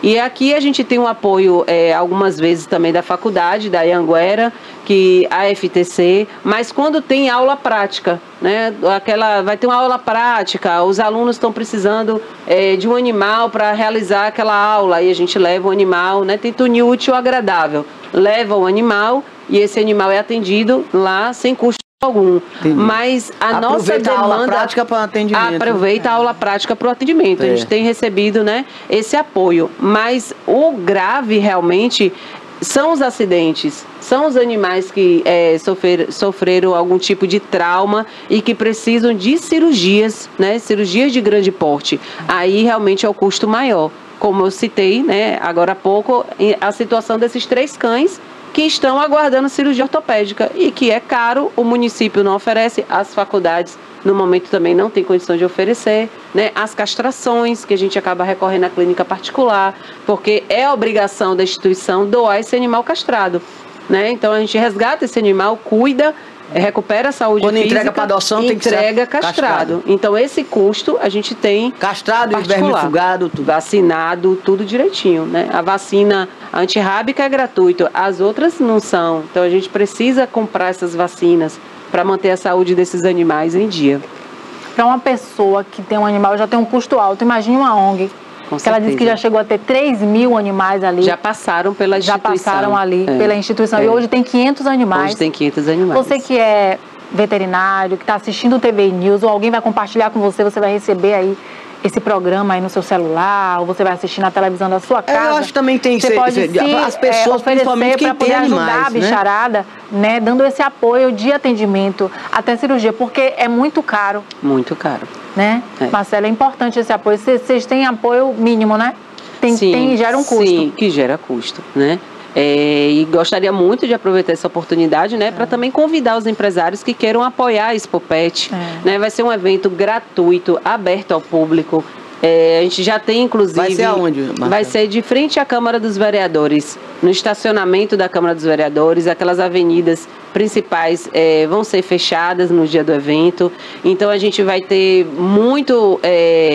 serviço oferecido à população, né, gratuitamente, devido à parceria que a gente está fechando com os lojistas. Então a gente vai ter exposição desses lojistas, né, em contrapartida eles vão estar ajudando, é uma troca, uma permuta, né, eles vão estar ajudando o abrigo com ração, com serviço, e eles vão estar nesse dia, dos 2 dias de evento, dia 30 de setembro e 1º de outubro, eles vão estar junto conosco, no evento da Expopet, também oferecendo à comunidade, né, vermifugação, alguns procedimentos que possam ser feitos lá no local. Vai ter distribuidoras que também vão estar expondo seus produtos. A gente vai ter recreação infantil nos 2 dias de evento. Vamos contar com apoio aí de artistas, né, como Pirulito e Paçoca, Juca Kids e vários cantores que estão somando forças, né, para que a gente possa realizar esse evento e conseguir sanar algumas dívidas da instituição, né, e conseguir abastecer o abrigo.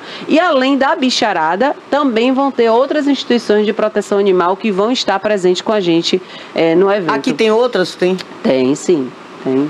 Tem várias instituições e inclusive em situação precária, passando muita dificuldade, e a bicharada ela acaba às vezes abraçando nessas instituições menores, e o que chega no abrigo é compartilhado, né? Porque nem sempre o que a gente recebe fica no abrigo. A gente recebeu uma doação, mas a gente está vendo que tem pessoas que estão numa situação às vezes até muito pior, né? Com animais em locais improvisados, né, sem estrutura física, né, como algumas instituições aqui, a Animal, a Miados e Latidos, um Amor de Bicho. A gente tem várias instituições que precisam também do apoio, né, não tem só a bicharada, né, tem essas outras, e a gente vai aproveitar inclusive esse evento para também, né, convidar essas instituições para estarem ali, né, vendendo alguma coisa, tentando também levantar um valor para também ajudar essas instituições. É importante. Agora, falando sobre a Marcela, a veterinária, Marcela, conta pra gente como foi que você começou, que você se interessou pelos animais na sua vida pessoal, se desde a infância você já tinha um cachorrinho, já foi se interessando por essa área, como é que foi? Na verdade, assim, a minha família toda gosta de animal, né? Então, desde pequenininha, meu avô criava muitos cães, então eu cresci realmente com esses animais, cercada, né, de animais em casa. Minha tia morava próximo, tinha vários animais também, e eu trabalhei durante muito tempo, né, com locadora de veículos, E conhecendo esses protetores, né, esse grupo de pessoas, a gente acabou tendo essa ideia, né, de construir a sede. Então, vi a necessidade de estudar, né, veterinária, tentar aprender um pouco para poder ajudar esses animais que estão conosco, porque não tem condições de a gente recorrer constantemente à clínica veterinária por situações, né, que são de pequeno porte, que a gente consegue resolver dentro do abrigo. Então, o objetivo maior foi esse, né? Algo realmente que é o lado social, né? Que a gente precisa também tá fazendo, porque a gente precisa olhar a dor do outro. Né? Não tem como você ver um animal sofrendo, né? E existem instituições de vários aspectos, assim como tem instituições que estão aí para proteger, né, a criança, o adolescente, o idoso, é necessário, né, também que tem instituições de proteção animal, porque como o Roberto citou aí no início, são animais que transmitem doenças, né, são animais que provocam acidentes em nosso município. Então, se não tem esse controle, isso vai atingir também diretamente o ser humano. Né? Então, é uma causa nobre, é uma causa que precisa de ajuda. Né, as pessoas precisam abrir a mente em relação a isso, né, ter cuidado com seus animais, guardar seus animais em casa com segurança, o poder público também, né, chegar junto cada vez mais em relação a isso, porque sozinho as pessoas, as instituições e a população não vão dar conta, precisa de uma intervenção realmente municipal em grande escala, né, realizar mutirões de castrações, né, visitar a periferia, as famílias de baixa renda que precisam de assistência, protetores que estão se tornando acumuladores devido à quantidade de animais em casa, né? Recentemente, Dona Socorro, uma senhora ali do São Caetano, inclusive deu entrevista também, com 150 gatos dentro de casa, né? Uma situação realmente que já é de saúde pública.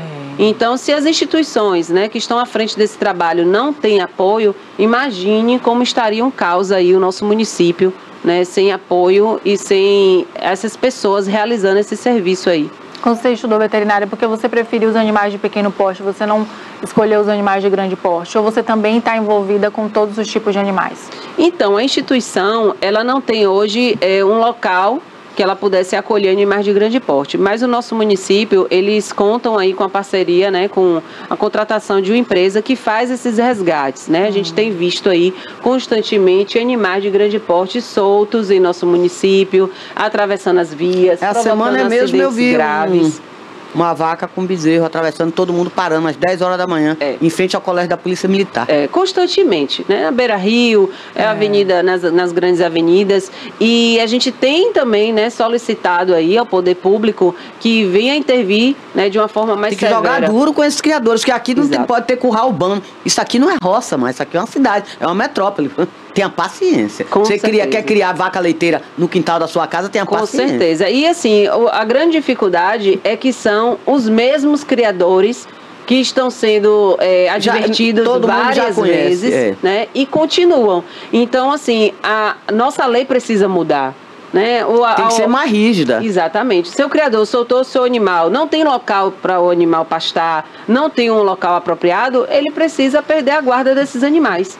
Né? Se ele tem, ele precisa manter esses animais em um local seguro, para que esses animais não fiquem transitando. Tem que tomar uma atitude mais severa, que é para dar um exemplo, não é, Marcela? Exatamente. Até porque para outros não fazerem a mesma coisa. Porque não adianta assim, prende o animal desse tutor, aí a pessoa paga uma multa, se não me engano, R$30, quando paga, né? E aí esse animal volta para a mão do tutor. Aí ele é solto novamente, aí fica aquele trabalho, né? Aquele jogo de empurra. Então, quem sofre com isso? A população que está em risco. Né, de um acidente, como já aconteceu em números aqui em nosso município, e realmente precisa ter uma lei severa em relação a isso. Quando acontece algo desse tipo com animal de grande porte, a gente solicita, né, o resgate desses animais, mas infelizmente com pouco tempo esse animal já está solto novamente nas ruas. Para os animais silvestres, nós temos aqui em Itabuna o INEMA, né, que faz esses resgates junto com o GOPA, o Corpo de Bombeiro também. Quando muitas vezes é sinalizado e está ao nosso alcance, a gente mesmo resgata, entrega no INEMA. Quando é em local de difícil acesso, a gente conta aí com o apoio do Corpo de Bombeiro, do GOPA, que faz a entrega desses animais silvestres. É a Polícia Ambiental? É a Polícia Ambiental, né? Então eles fazem a entrega no INEMA, que é o órgão responsável para poder receber esses animais. Então o nosso foco maior realmente são relacionado a cães e gatos. A polícia ambiental é raro a gente ver, mas quando eles são acionados, né, o OPA, o que eles fazem para ajudar? Eles resgatam, mas eles têm que deixar em um local. Exatamente. Eles não têm um local para deixar. Não, porque o GOPA, ele dá o apoio, na verdade, né? A esse, o trabalho não é um trabalho de polícia ambiental específico para resgate de animais. Eles dão o suporte. Então, eles têm, inclusive, telefone, que as pessoas podem ligar, denunciar. E agora, eles ajudam no resgate, mas eles precisam ter um local para entrega. Né? Então, se eles ajudam no resgate de animais de grande porte, eles vão ter que contar aí com o apoio, né, dos zoonoses para receber esses animais. Assim também, de animais de pequeno porte, cães e gatos. Inclusive, eles fazem visita relacionado à questão de maus tratos. Né? Muitas vezes chega num local, o animal está em condição de maus tratos. Eles resgatam, e aí, esse animal vai para onde? Né? O Centro de Controle de Zoonoses ainda não está pronto, as instituições superlotadas. Então, eles ficam realmente sem ter como agir de forma... Aí devolve. De mãos atadas. Sem saber o que fazer. Geralmente eles apreendem pássaros, né? Muito, raros, sim. Que não pode criar. Sim. Aí vai aplicar muito. Isso aí é o trabalho que as pessoas que às vezes... fazem. Aqui em Itabuna também circula muitos animais, saruê. Tem muito, em vários locais, e as pessoas às vezes tatuam, as pessoas às vezes querem matar esses animais, né? Não entendem que muitas vezes é uma fêmea que está ali com os filhotes, né? Então, muitos animais machucados a gente recebe, coruja, são inúmeros animais que circulam aqui, né, no nosso município. Mas a gente, sempre que possível e tiver ao nosso alcance, a gente faz o resgate, senão a gente solicita o apoio. Ô Marcela, agora sim, no caso de adoção, aí chega lá, você adota... Já acontece casos assim, por exemplo, adotou, não deu certo devolver? Sim, já. Inúmeras vezes. É assim. É horrível, qual é né? o critério da ONG? A gente não pode fazer um trabalho de enxugar Vocês gelo. monitoram, né? Como é que é? Sim. A pessoa, para adotar, ela precisa passar por uma entrevista, uma breve entrevista, né? Onde a gente solicita os dados dessa pessoa, né? E a gente também precisa averiguar se essa pessoa ela tem uma condição mínima de oferecer um animal qualidade de vida. O básico, né? A pessoa vai adotar um animal, ela tem condição de castrar esse animal, um filhote, né? Ela tem condição de castrar, ela tem condição de vermifugar, de oferecer as vacinas, ela tem um ambiente adequado em sua residência, tem um local coberto, tem área para esse animal. E que tipo de alimentação, que às vezes não é ficar dando a mesma comida que você come, humano, não pode. Às vezes são comidas o animal mesmo precisa que da não ração. são, que os pets não podem comer. Então, nessa aí as pessoas dão o resto de comida, larga pra lá. Sim, exatamente. Não é assim. E aí que não pode. Não pode. Né? Então, assim, a pessoa tá adequado a adotar um animal, aí a gente realiza a adoção. A gente vai na residência da pessoa, entrega esse animal, ela preenche um termo de responsabilidade, né, por esse animal. Só que a gente dá a essa pessoa um tempo de adaptação, né, entre 15 e 20 dias, para ver como é que esse animal vai reagir no ambiente, se vai dar certo com os filhos, se o filho vai desenvolver alguma alergia, enfim, inúmeros fatores que podem ocorrer na devolução desse animal. Sendo assim, a família vai entrar em contato com a gente, não deu certo, não se adaptou, não era o que eu estava esperando, existem inúmeras desculpas para isso. Mas ainda assim não deu certo, o animal retorna, né, para a instituição. Deve ser agora, péssimo, né, a pessoa adotou um filhote. A gente doa um animal de 2 meses para essa pessoa. 30 dias, 2 meses. Depois de 2 anos que esse animal está com a pessoa quer fazer a devolução. Então a pessoa adotou um animal filhote e quer devolver um animal adulto, que já tem outro comportamento, que pode ter se tornado agressivo, que às vezes já não é sociável com outros cães. Então a gente já não tem condição de receber esse animal 2 anos depois. Ô Marcela, e quais são os argumentos que esses tutores que devolvem os animais usam para justificar o ato? Na verdade, assim, as pessoas, elas deixam, né, de entender que o objetivo de você adotar um animal é fazer com que ele se torne parte da família. Então, quando você adota um animal, você precisa colocar no seu planejamento que aquele animal ele vai crescer, você vai precisar fazer uma viagem, muitas vezes você vai deixar esse animal. Se você não tem filhos, você vai ter lá na frente. Então, qual é o seu planejamento de vida antes de adotar um animal? As pessoas muitas vezes adotam o animal pela emoção, porque é bonitinho, ou porque viu a foto. Porque meu vizinho tem, eu também tenho Exato. que ter, Ou porque é uma questão de status também ter um animal. Ou porque o filho pediu, mas o filho às vezes não tem nem idade ainda Nem adequada. entende o que é. Inclusive a gente não indica e nem doa animais para quem tem filhos abaixo de 5 anos. Né, porque essas crianças elas ainda não têm a devida atenção e cuidado com os pets, muitas vezes machucam. Né? Então, assim, as pessoas devolvem por coisas banais. Ah, porque a esposa ficou grávida, ou porque a pessoa vai mudar, ou porque onde vai morar agora não aceita animais. Ou que então, o espaço tudo é uma pequeno. desculpa. Ah, porque cresceu. Né? Então, tudo é uma desculpa. Ah, porque esse animal, quando chegou aqui pequenininho, era dócil, e cresceu, ficou valente, tá querendo morder as crianças da casa, por exemplo. Exatamente. E assim, tem uma situação que é corriqueira, né? A pessoa às vezes pega um animal, não dá a devida educação ao animal, não impõe limites ao animal, o animal cresce fazendo o que quer, né? Então, quando ele já está adulto, aí às vezes morde por algum motivo, eu não quero esse animal, eu quero doar. Então, se você que criou o animal, educou o animal, né? Não consegue lidar com o animal, como é que você vai passar isso para um terceiro? É a personalidade do dono, né? É você que cria, então como você não tem como filhos. passar isso para um terceiro. Isso verdade. cabe à responsabilidade do tutor, né? Que a gente vê que muitas vezes foi exatamente por forma de não impor o limite ao animal. O animal ele precisa ter limites, né? Ele precisa ser educado, não pode tentar manter, controlar aquela situação, tem que disciplinar, muitas vezes até adestrar, né? Para que esse animal ele possa conviver, né, em um ambiente saudável com as pessoas e com outros animais. Marcela. Então a gente não tem como receber esse animal 2 anos depois. Então o que a gente orienta para essa pessoa? A gente vai orientar, ver de que forma a gente pode solucionar aquela situação ou postar esse animal para uma nova adoção. E o tutor vai ter que segurar o tempo necessário para que a gente possa conseguir outra família. Porque senão a gente faz o trabalho de enxugar gelo, né? É verdade. Marcela, a gente vê muito na internet vídeos de pessoas abandonando nas estradas o cachorro. Quando chega a época de férias, época de carnaval, época de festa, que as pessoas querem viajar, eles abandonam os animais, né? Sim. Aí, como você mencionou, se a pessoa tiver a consciência de devolver para um local adequado, tudo bem. Agora, pior é esses que eles abandonam em lugares, qualquer lugar. Tem um custo. Sim. Você, por exemplo, aqui são poucos os hotéis que recebem pets. Eu tinha pincher. Um casal de pincher. Eu sempre gostei de pincher, ainda tenho uma, até 18 anos. Mas aí no Réveillon tinha que viajar. Aí fui um bocado de lugar, liguei para um bocado de pousada. Eu digo, eu vou levar meu cachorrinho. Não aceitava. Aceita? Não. Chegou em uma assim, aceita pincher. Todas as raças, senhora, menos pincher. Por quê? Porque eles são malditos. Eu adoro meus cachorros pincher, amo. É uma raça que eu amo, porque eles são pequenininhos, são valentes, ousados, atrevidos. Mas todas as raças, senhora, menos pincher, porque eles são atrevidos e gostam de latir e perturbados. Coitado. Na verdade, assim, em dezembro a gente sempre realiza a campanha do Dezembro Verde. Porque é o período de maior abandono, é o período de final de ano, final de férias. Final de ano, né? Réveillon, carnaval. Ele podia abrir um hotel, então. É tanto que geralmente a gente não realiza... E também férias, né? A pessoa resolve sair de férias...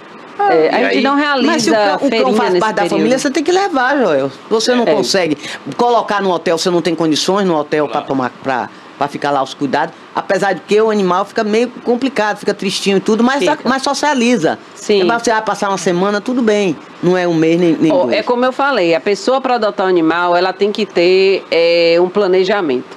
Né? Recentemente uma pessoa me procurou querendo adotar um animal. Um homem solteiro, trabalha o dia todo, viaja muito. Aí, por isso a entrevista. O perfil já não é bom. O perfil. Aí eu falei, se você viaja muito, quando você viajar, com quem você vai deixar esse animal? Né? A família mora toda fora, só mora ele aqui em Itabuna, né? Viaja muito, trabalha o dia todo, não tem tempo para o animal. Então, assim, é melhor não adotar, é melhor você não ter um animal do que você ter e colocar um animal numa condição desfavorável. Esse perfil não ia funcionar. Não ia, né? Então, assim, aí vai viajar e começa a ter dificuldade. Não tenho com quem deixar. Aí ou vai passar para outra família, aí o animal perde a oportunidade de ter crescido em um lar, de ter criado vínculo afetivo com aquela família, para começar agora, depois de adulto, né, a se relacionar com pessoas estranhas. É mais difícil, né? Olha, o período de adaptação, na verdade, eu prefiro às vezes até a adoção de um adulto do que de um filhote, porque assim, o animal adulto, ele vai se adequar tranquilamente, mas ele precisa de um período de adaptação, né? Assim como o ser humano, né? Quando você cria um vínculo de amizade com a pessoa, Eu costumo dizer que dificilmente você vai chegar na casa de um estranho e vai abrir a geladeira da casa dele, né? Ou vai pegar algo para se alimentar. Mas aquele amigo íntimo seu, né, um familiar próximo, um irmão, um parente, uma mãe, o pai, você tem toda a intimidade. Então o animal, ele precisa disso. Ele precisa chegar no ambiente, ele precisa criar vínculo afetivo com a pessoa, ele precisa se sentir em casa, se sentir seguro. Quando isso acontece, independente se é filhote, se é adulto, né, ele vai se adequar àquela situação. Mas as pessoas às vezes não querem dar tempo ao tempo. A pessoa quer adotar um animal hoje, quer que amanhã ele já esteja dentro do padrão que ela procura ou que ela gostaria que o animal tivesse, né? Aquele comportamento. Até porque ele é um animal irracional. Assim. Você Exato. ele responde às suas coisas. Exatamente. É você que tem que educar. Exatamente. Agora, falando em relação à pousada, né, que você citou agora, hoje as pessoas, as empresas, inclusive, estão muito abertas e já com mais criteriosas.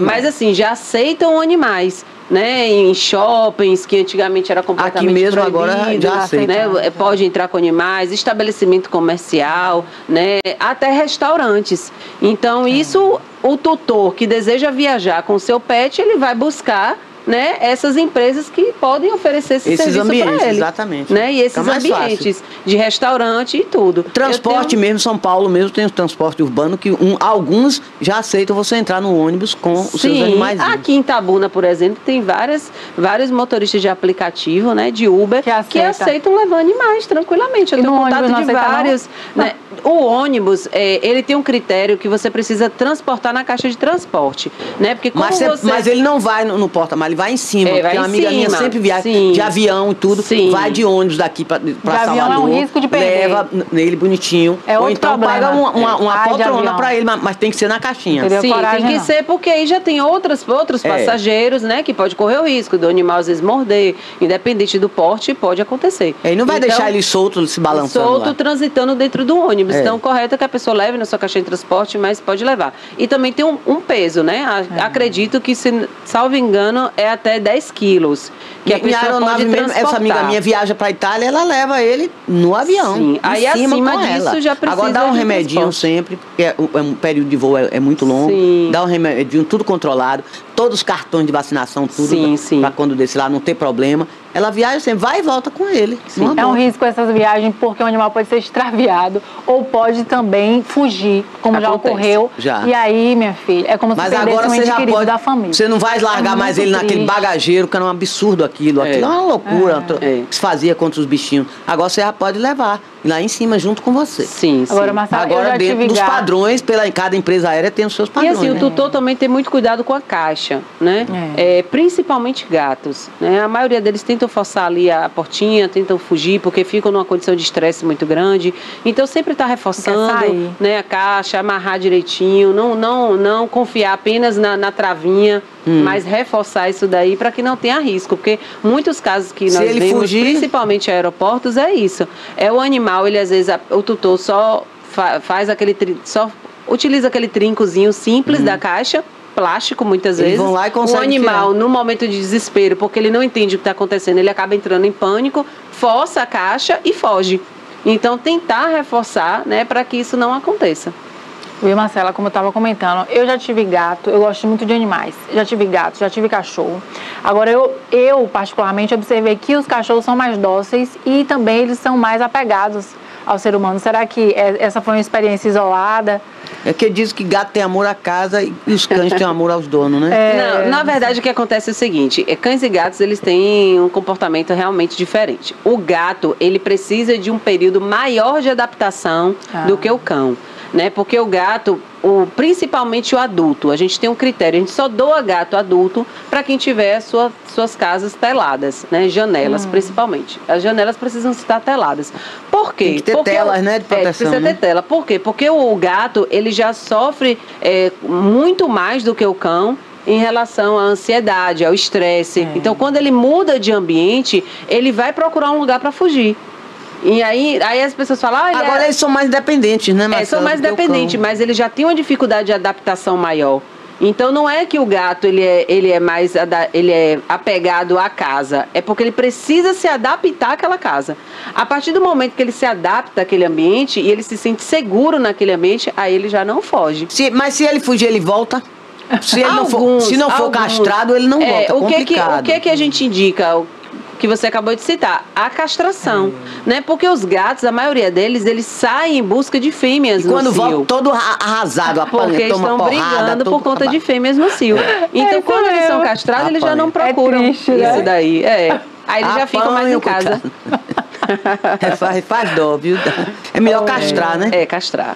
Tanto cães quanto gato, né? A castração, ela vai ser benéfica em inúmeros fatores, né? Dentre o comportamento do animal, o animal fica mais tranquilo, né? Vai evitar a reprodução indesejada, vai evitar inúmeras doenças, né? Que a gente sabe que acomete os animais por conta da falta de castração.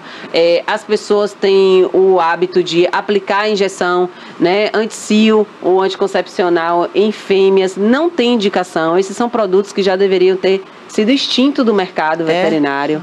Né? Eles têm um alto índice de câncer, né? De provocar câncer. Então, eles não têm indicação. Então, as pessoas, às vezes, não querem investir em uma castração, mas querem ficar aplicando anticoncepcional naqueles animais. Então, com pouco tempo, eles vão desenvolver, né, câncer mamário. Né? Terrível. E a cirurgia não é barato. Né? Uma cirurgia dessa vai ficar acima de R$1.000. Então, às vezes, a pessoa deixa de castrar uma gata por R$200, R$250, né, que é a média de mercado, para poder investir R$1.000, R$1.500 numa cirurgia dessa, né, além do sofrimento que o animal vai ter, né, de passar por todo o sofrimento, de procedimento cirúrgico, quando não vem a óbito.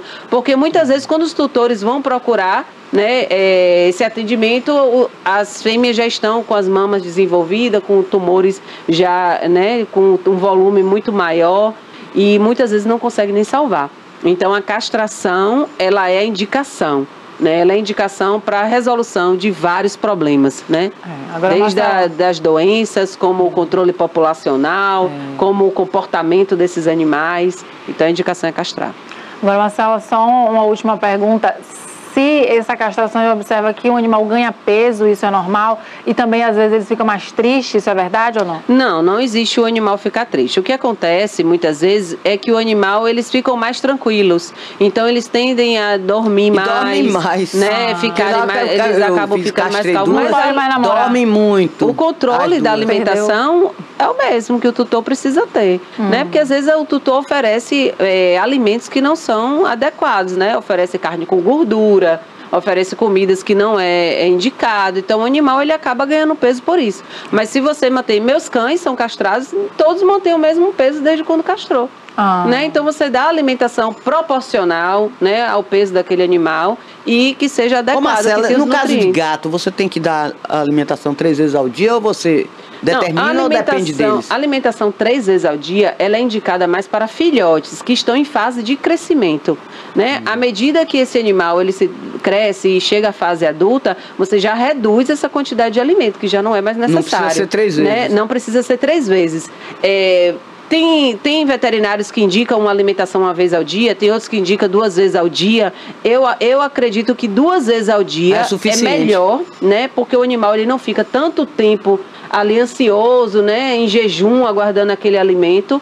Você pode fracionar, né? Pela manhã oferece uma quantidade, à noite oferece uma outra metade. Mas meio-dia não há necessidade. Eu acho que tem que ser 2 vezes ao dia, tá perfeito. Pela manhã, ou à noite, ou meio-dia, à noite, o horário que o tutor, né, esteja disponível, que possa oferecer esse alimento. Mas aí o animal não vai ficar tão ansioso, tão naquele desespero, aguardando a alimentação. Ele vai estar saciado. Miando atrás, é um inferno. Ele vai estar saciado e ele vai comer, né, se alimentar naquele horário.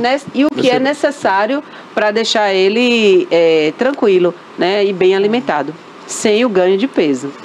Importante, né? Já tem perguntas que estamos finalizando. Quero agradecer a Marcela pela participação dela, né? Marcela, pode reforçar sua rede social, convidar as pessoas para ajudarem a Bicharada, fica à vontade. A nossa rede social é o @bicharada1 na página do Instagram e Resgate da Bicharada, nossa página no Facebook. E o convite fica aberto, né, a todos que possam ajudar as instituições de proteção animal, né, com materiais às vezes que a pessoa tem em casa mesmo, um produto de limpeza, que possam doar ração, né, que alimente também um animal de rua. Às vezes a gente não pode levar para nossa residência, a gente não pode adotar, mas a gente pode aliviar o sofrimento daquele animal que está na rua passando fome, sofrendo. Mas se você fizer isso na porta da sua casa, ele vai voltar todo dia, cria um ato, é problema. Ah, os vizinhos não gostam eu de sou botar vítima água, disso. Não, nem bote nem água. Não bote, porque ele vai voltar amanhã no mesmo lugar. Eu já Mesmo tenho bate lá lugar, mesmo bate com os horário. meus filhotes. Eu sempre coloco água e ração. Eu colocava ração para gato e para cão. Só que com a crise eu tomei uma decisão de só colocar água e um tipo de ração que serve tanto para os gatos quanto para os cães. A crise afetou até os animais. De Na rua. verdade, A ração do gato é diferente do cão. Mas lá no boteco, vou dizer assim, onde eu compro a ração, me disseram que a ração serve tanto para cachorro quanto para gato. Olha, aí eu tô dando e eles estão consumindo. É uma boa. Eu vou lhe dizer assim, a ração, a diferença entre cães e gatos, a ração, que tem nutrientes específicos para cada espécie. Mas aquele animal que está passando fome e que está na rua, come tudo. né? Se você oferecer de gato, se você oferecer de cachorro, você está matando a fome.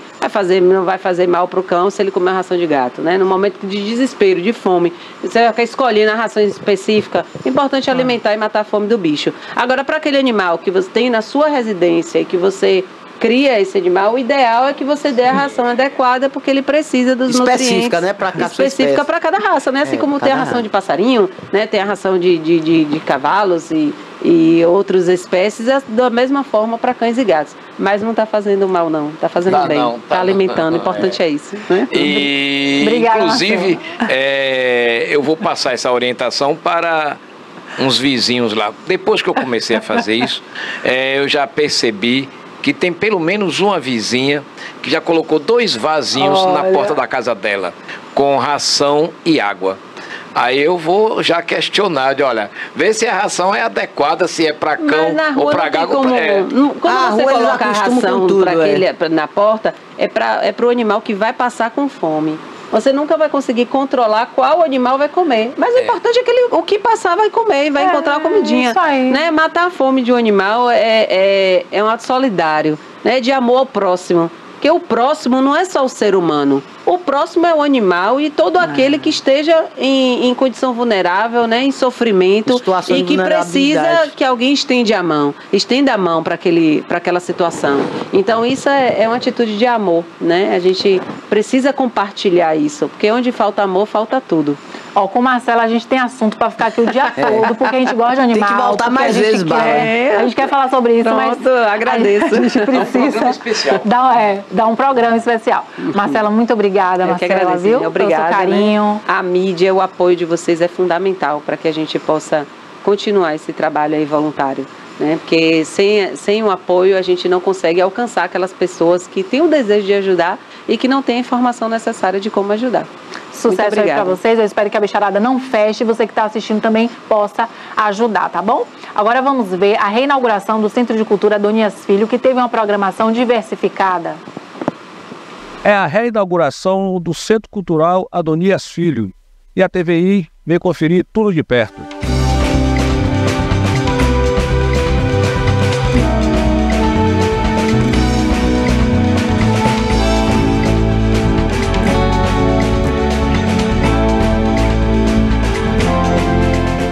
É um momento muito importante, né? Afinal de contas, resgatar a cultura, as tradições, os valores, né, da nossa população, da nossa comunidade, né, um pouco da nossa história, né, que é da região também, né, da região do sul, do território do litoral sul, ele é muito importante, né? E hoje a gente estava fazendo uma avaliação que Itabuna sai à frente de muitas cidades, porque tem 2 equipamentos de cultura, né, muito importantes, Candiandora e agora o resgate desse espaço que tem história, né, que muita gente construiu passagens aqui por toda a região, por todo o litoral sul, então é muito importante. Hoje estamos todos aqui comemorando, né, saudando e parabenizando o governo do estado por essa iniciativa, essa boa ação. Falamos um pouco, vimos aí um pouco da história de Adonias Filho, né, que é filho de Itajuípe, que tem toda a sua história aqui construída, e mostrar também para a juventude o quanto é valoroso e importante, né, essa questão da escrita, essa questão da nossa história. Então, hoje foi um momento de reencontros aqui, né, de diversas gerações que saudam, parabenizam, festejam e vão utilizar desse equipamento público, cultural, com muito valor, com muita importância. Graças a Deus, o Centro de Cultura está sendo reinaugurado e é com muita alegria que os artistas da cidade e de toda a região, a gente fica muito feliz porque a nossa cidade está precisando muito que o Centro de Cultura fosse reaberto. Muito importante, muita emoção, muita alegria. Esse espaço que ficou um tempo fechado e agora abre, né, as portas para nós, artistas, não só de Itabuna, porque ele está localizado em Itabuna, mas ele pertence a todo o território litoral sul, com seus 26 municípios. É a oportunidade dos artistas mostrarem seu trabalho, de mostrar todas essas expressões artísticas nessa dinamização que foi feita aqui. E as portas estão abertas aí para todos os artistas. Sejam bem-vindos. É um dia de muita felicidade, um equipamento de importância não apenas para Itabuna, mas para todo o território sul, que depende desse espaço para poder desenvolver cultura. E é um dia muito feliz. Agradecer ao nosso governador Rui Costa, que iniciou essa obra, agradecer a Jerônimo Rodrigues, né? E todos que colocaram aqui energia para que esse equipamento pudesse ser entregue nesta data tão especial. É um momento de celebração e que logo mais também, até o final do mês de setembro, nós estaremos passando por uma outra entrega muito importante, que é o Teatro Municipal Zélia Lessa.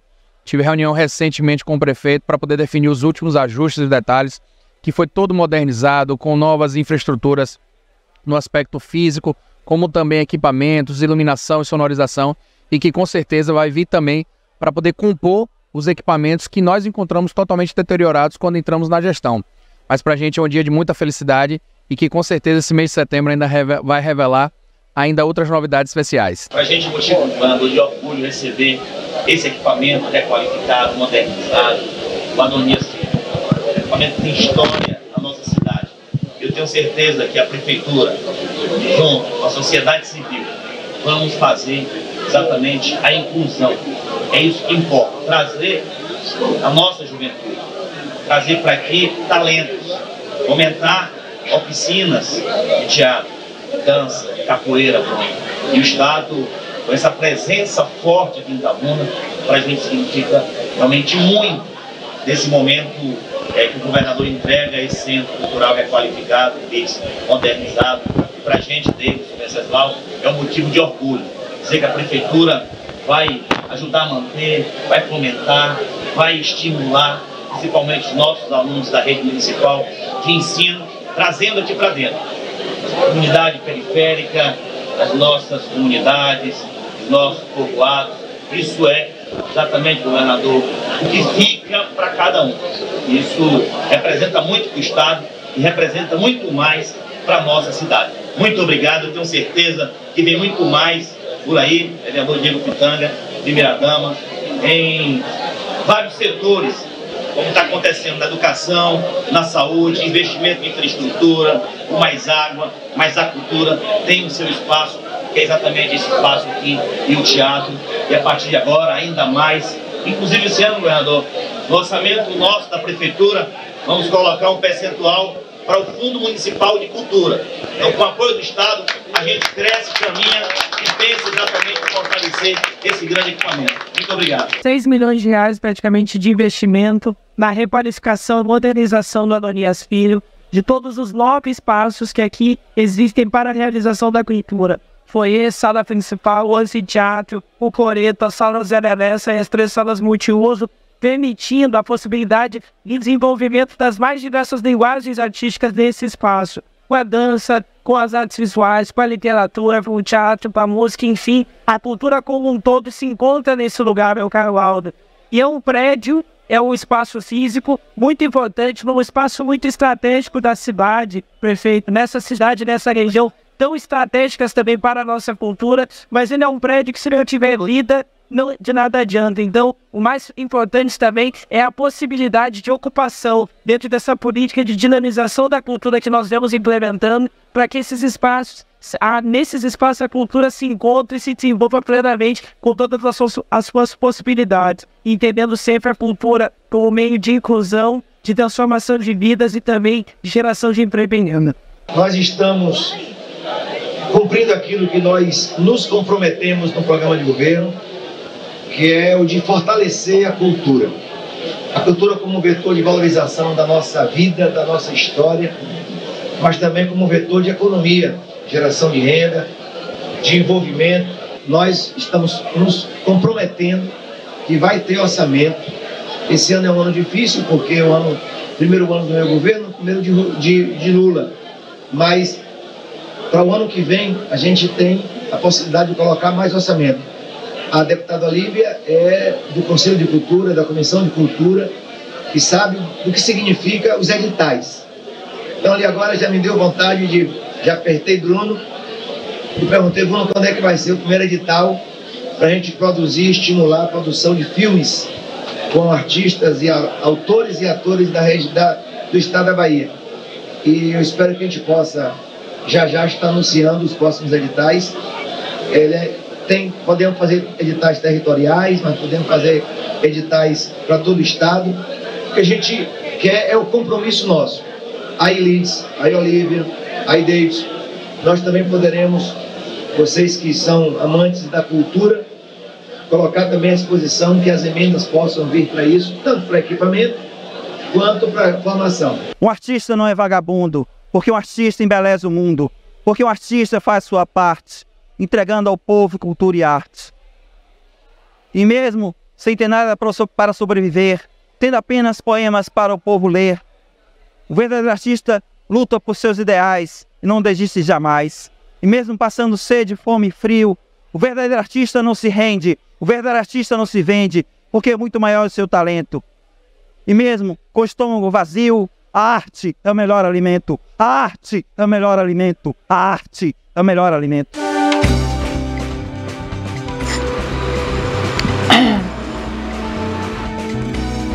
Sim. De Cultura Adonias Filho, em Itabuna, foi reinaugurado no sábado, dia 2, e contou com um investimento de 5,7 milhões em obras de modernização. O espaço cultural, que homenageia o escritor nascido em Itajuípe, no sul da Bahia, agora conta com sistemas modernos de elétrica, climatização, novos telhados, forros, nova pintura, esquadrias e pavimentação. Uma obra do governo do estado em parceria com o município. Tá aí as imagens que o Rafa colocou do Centro de Cultura. Já era hora, muito tempo, Toné, que a gente aguardou aí para a entrega desse equipamento. Olha, quase uma década fechado. É um absurdo. Porque quanto mais espaços culturais, melhor para a cidade. Lembrando disso, a FIC está lá toda arrebentada, a sede. Estão ocupando espaços do Teatro Candinha Dória, que não são adequados, não foram feitos para isso. Ali estão ocupando camarins do teatro como escritórios da FIC, como sede administrativa. Consertem cá, vocês têm que consertar. E é um prédio histórico, não mexam ali, que ali tinha que ser tombado, que ali foi uma cadeia pública de muitos anos, aqui em Itabuna, na Praça da Catedral. Outra coisa, o Centro de Cultura Adonias Filho, quem estava falando aí agora, que não foi citado ali, é o Bruno Monteiro, que é o secretário de Cultura do Estado. E quem vai ser o coordenador do Centro de Cultura Adonias Filho, Joel Filho? Boa pergunta. Quem é? Não sei quem é, eu também não. Porque agora, quem estava falando ali era o secretário de Cultura do Estado, Bruno Monteiro. Tinham que anunciar quem seria os candidatos. Não tem um coordenador, não entendi, Joel. A ser gerente, superintendente. É o gerente, eu não sei. É coordenador. Agora é importante. Vamos aguardar. Termos esse equipamento de volta é importantíssimo para Itabuna. Agora também tem que ter uma agenda. Produções locais. Tem que ter produção cultural para locais para os daqui. Exatamente. Tem que ter uma agenda para o pessoal daqui. Desenvolver uma agenda positiva para as pessoas não ficarem sem ocupação cultural, sem ver uma peça de teatro, sem ver o cinema. Com o pessoal daqui. E com arte. Eu estou cobrando do pessoal daqui. Exato. Claro que a gente tem que importar coisas de fora, coisas boas, que a gente tem que ver, cursos e tudo, é importante isso.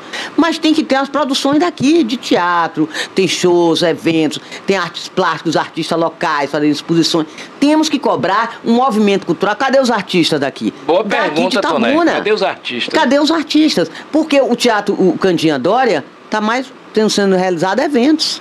Eventos de vários tipos. Lá está funcionando como centro de convenções mais. do que como propriamente um teatro dedicado à cultura. Exatamente. Então, e principalmente a cultura local. Eu estou cobrando produções locais de Itabuna ou de Ilhéus, da região, que seja, mas daqui. É importante. O Aldo Bastos, ator, ele esteve aqui no TV News na sexta-feira e comentou, né, que, na opinião dele, o Teatro Candiandória é um local mais elitizado, né, e distante ali. As pessoas não têm tanto acesso, né, mas que ele estava feliz aí com a reinauguração do Centro de Cultura Donias Filho, que ele também foi diretor aí durante 8 anos. Muito. Então, né, tem uma imagem para a gente comentar aqui de Itabuna, de uma rua bastante esburacada. Aliás, Itabuna está carente aí de pavimentação. Mas não está fazendo tapa-buraco? Porque esse caminhão que aparece aí nas imagens, ele ficou aí dentro do buraco, né? É uma empresa de bebidas, a gente observa que é um caminhão de uma empresa de bebidas, e esse buraco enorme, né? Ele não enxergou. Para engolir um caminhão. Engoliu o caminhão. Gente, uma grande dimensão, viu? Grande porte aí. E aí buraco. O prejuízo é grande. Em algumas ruas, os próprios moradores colocam alguma sinalização. Aonde foi isso? Aqui em Itabuna, na Rua Vitória. A Rua Vitória. Isso, no bairro Jardim Vitória. Segundo informações aqui que a gente tem, na Rua Vitória, que abriu esse buraco aí e causou esse acidente aí com um veículo de grande porte. É um caminhão, uma empresa de bebidas que a gente não identifica qual é. E ele está completamente ali, né? Atolado. Mas se fosse um carro pequeno, tinha um buraco, ele entraria ali e engolia ele. Não é, Joel? É, exato. Se fosse um carro pequeno, um veículo, um automóvel, aqui imaginando... seria pior. O esforço para tirar esse caminhão daí. Se acho que vai ter um guincho, ou vai descarregar primeiro. Ele descarrega a mercadoria e depois primeiro, coloca um guincho. Depois volta um guincho, Agora vamos pro PQP com a Toné para finalizar. O nosso TV News já está chegando ao fim. Eu continuo falando da violência contra a mulher, contra o feminicídio. A cada 6 horas aqui no país, uma mulher é vítima de feminicídio. Tá ficando difícil. E a Bahia continua o índice de violência. Agora eu quero lembrar, o que está causando uma repercussão enorme é um brasileiro que matou uma brasileira, foi casado com ela, assassinou com 38 facadas, ela deixou 2 filhos, um de 4 e um de 7 anos, menores, moravam nos Estados Unidos. Ele foi preso, condenado à prisão perpétua e conseguiu fugir. A polícia americana agora está dando uma recompensa, era de $5.000, agora passou para $10.000 para quem der a informação. Mais de 100 policiais estão caçando esse Danilo.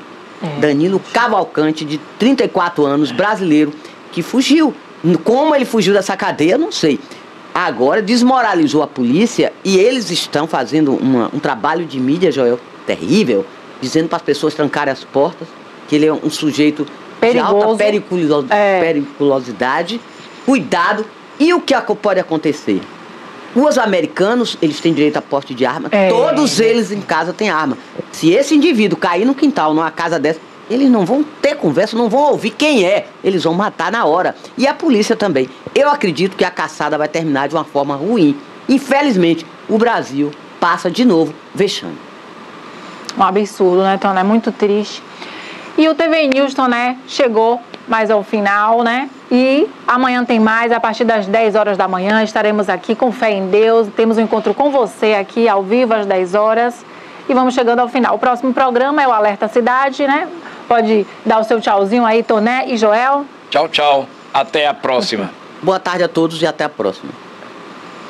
Até amanhã, com fé em Deus, tem um encontro marcado com você. Fique agora com o Alerta Cidade. E se assistiu gravado, temos outra grade aí para você acompanhar. Tchau, tchau.